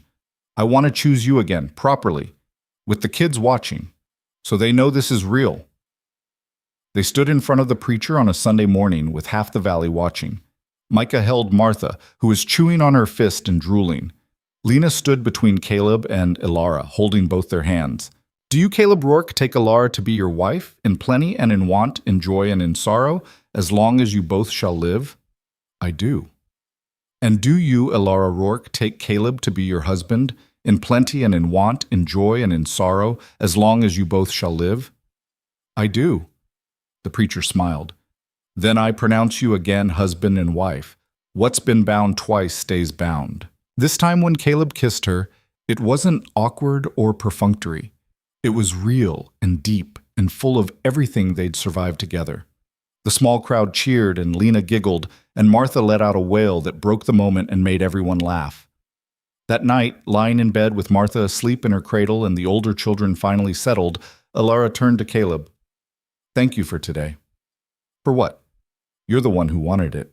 For making it mean something, for not just going through the motions. She paused. The first time we got married, I was running. From Daniel, from everything. I chose you because you were far away and asked no questions. But today I chose you because I love you, because I can't imagine doing this life with anyone else. Even though it's hard? Especially because it's hard. Easy doesn't teach you anything, doesn't show you who people really are. She reached for his hand. I know who you are now, Caleb Rourke, and I'd choose you every time.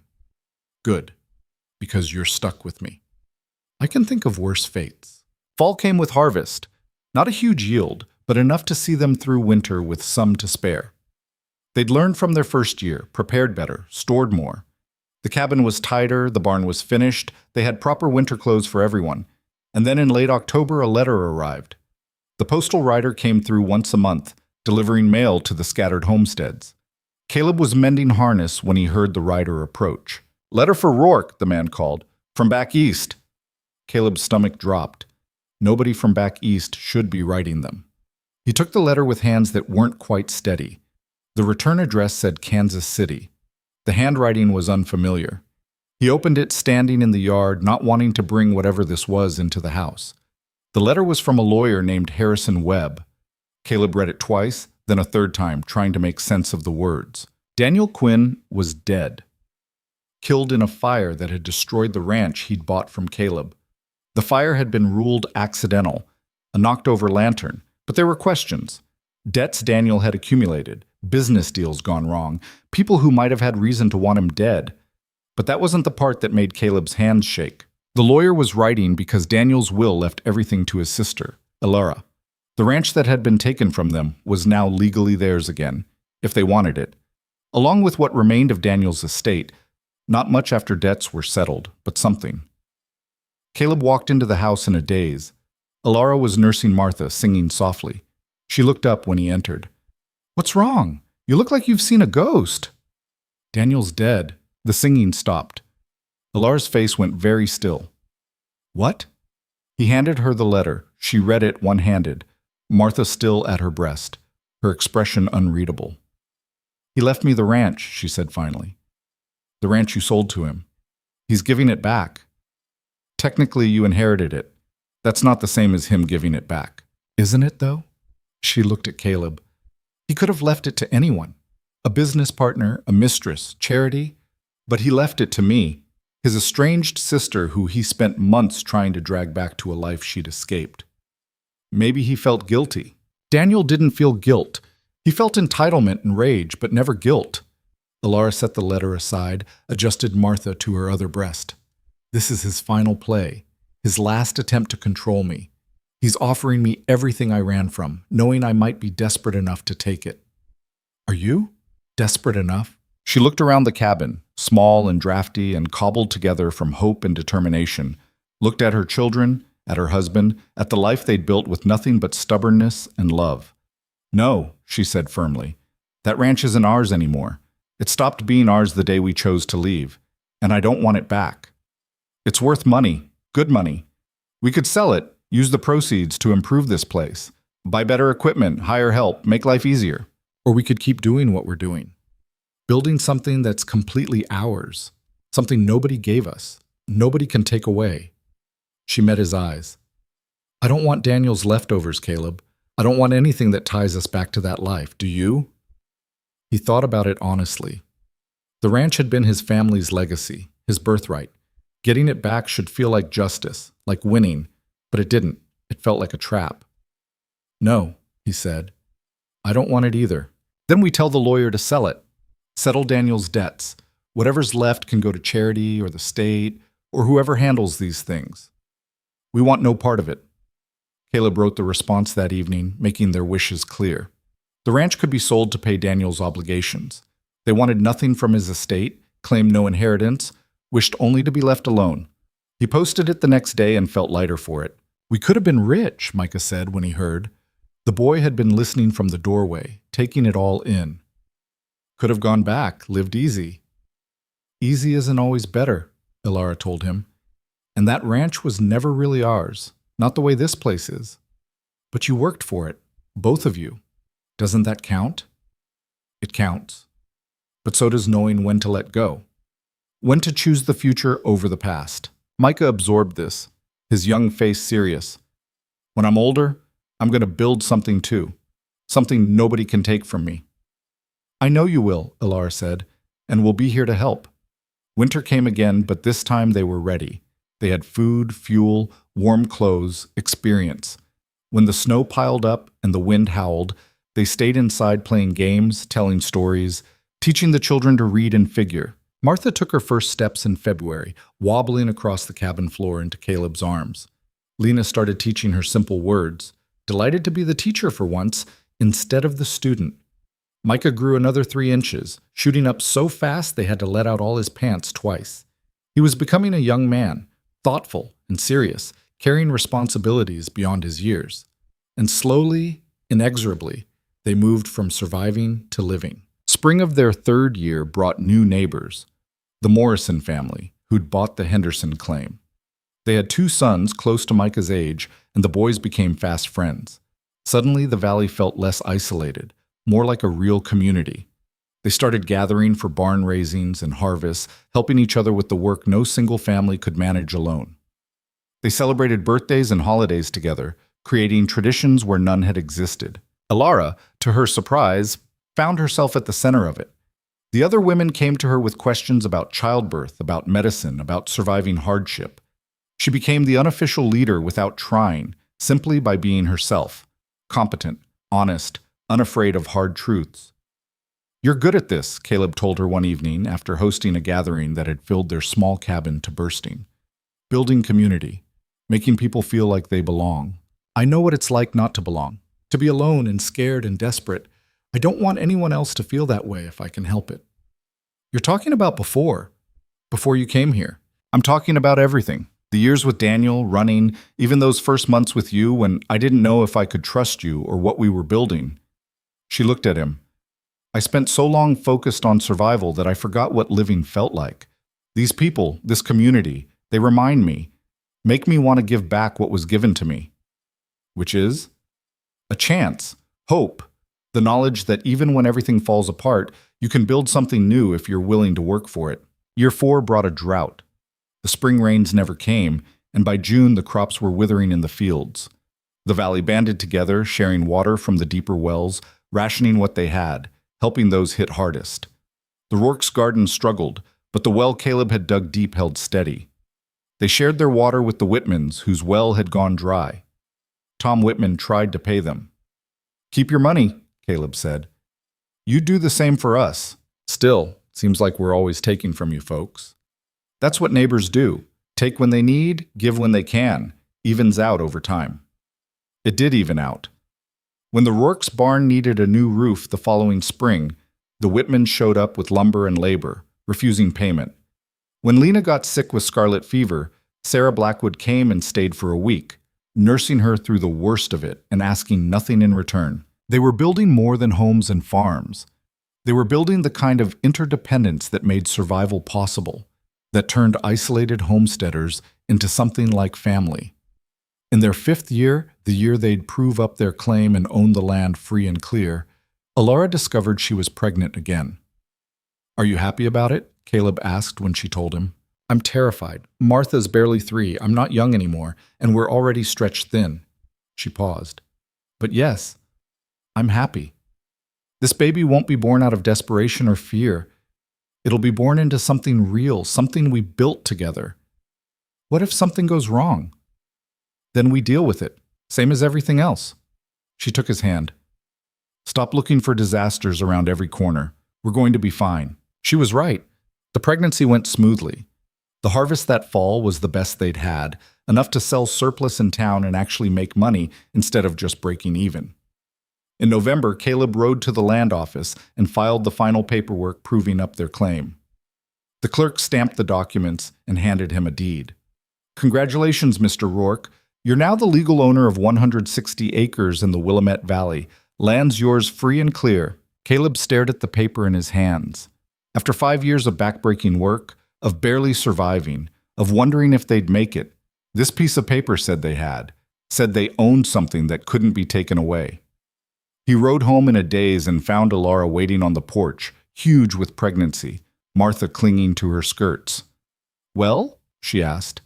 He held up the deed. It's ours. Really, legally ours.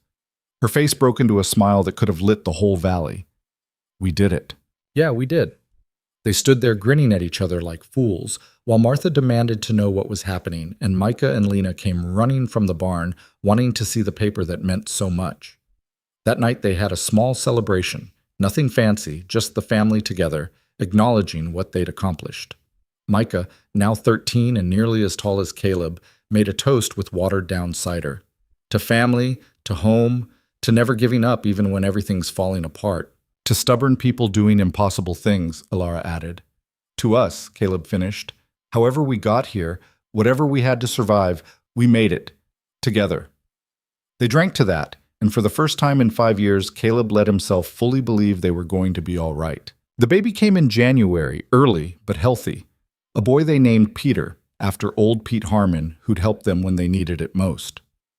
The birth was easier than Martha's, and Alara recovered quickly, determined not to let a new baby slow her down. With Peter's arrival, their family felt complete.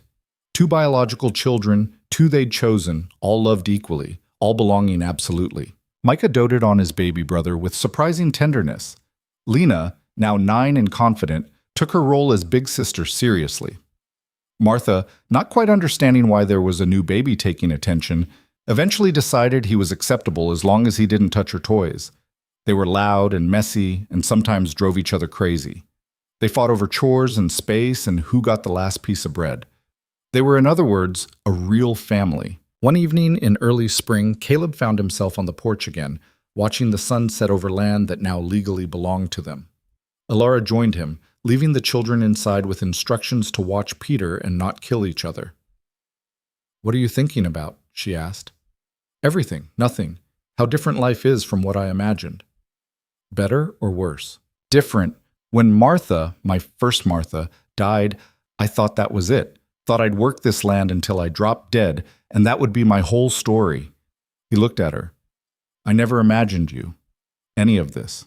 If someone had told me 5 years ago that I'd be standing on my own land with 4 children and a husband I actually loved, I would have laughed in their face. Alara leaned against the porch rail. I thought survival was the best I could hope for. Figured I'd spend my whole life running, hiding, trying to stay one step ahead of whatever was chasing me. What changed? You, the kids, this place. Learning that building something is harder than running but means more. She paused. Daniel spent his whole life taking from me, from Thomas, from anyone he could exploit. And in the end, what did it get him? He died alone in a fire, probably hated by everyone who knew him. You think about him much? Sometimes. Mostly, I wonder if he was always that way or if something made him like that. If I'd been in his position, responsible for a kid sister, struggling to survive, would I have made the same choices? No, you wouldn't have, because you know what it's like to be powerless. That changes you, makes you either cruel or compassionate, and you chose compassion. Did I? Or did I just get lucky? Meet the right people at the right time. Luck's part of it, but so is choice.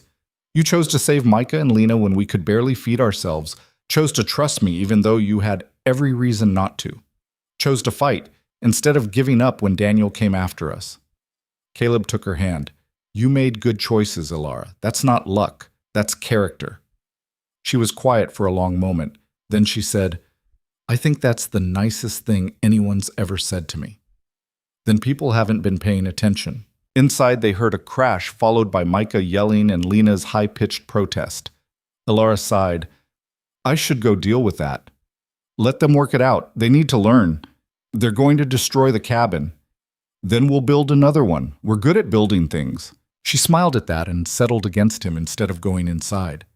They stood there listening to their children's chaos, watching the day fade into night, counting their blessings in the only way that mattered, by being present for them.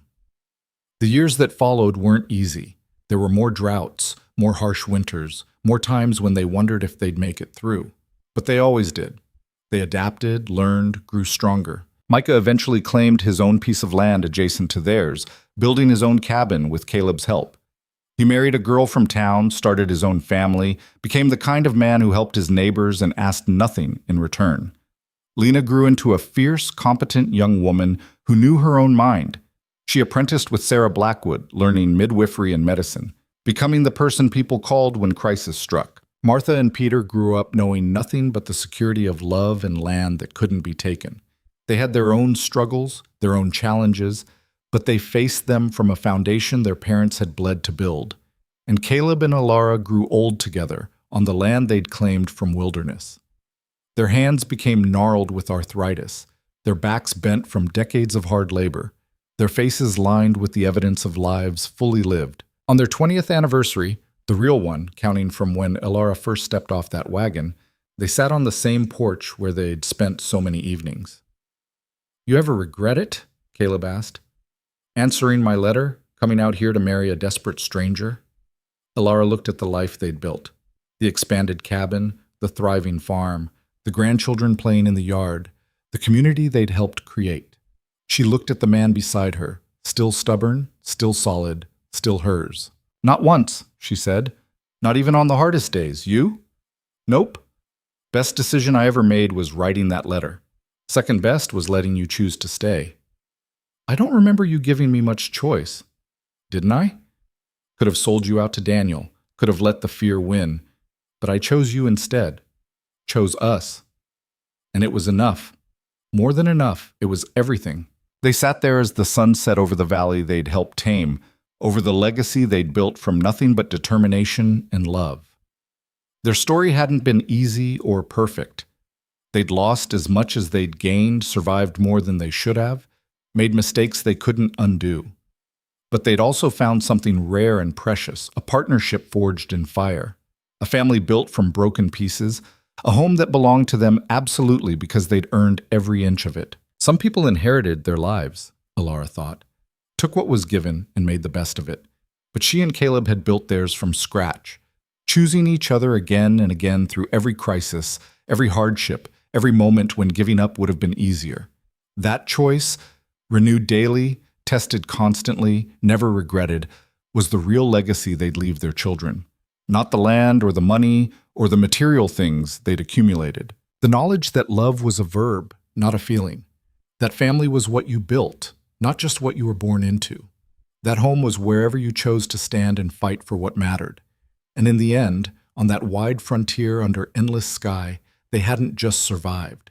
They'd built something that would outlast them both. A legacy of resilience, of chosen family, of refusing to let circumstances define them. The mail-order bride and the desperate rancher who'd married her had become something neither could have imagined that first awkward day. They'd become partners, parents, pioneers of their own lives. And that was enough, more than enough. It was everything.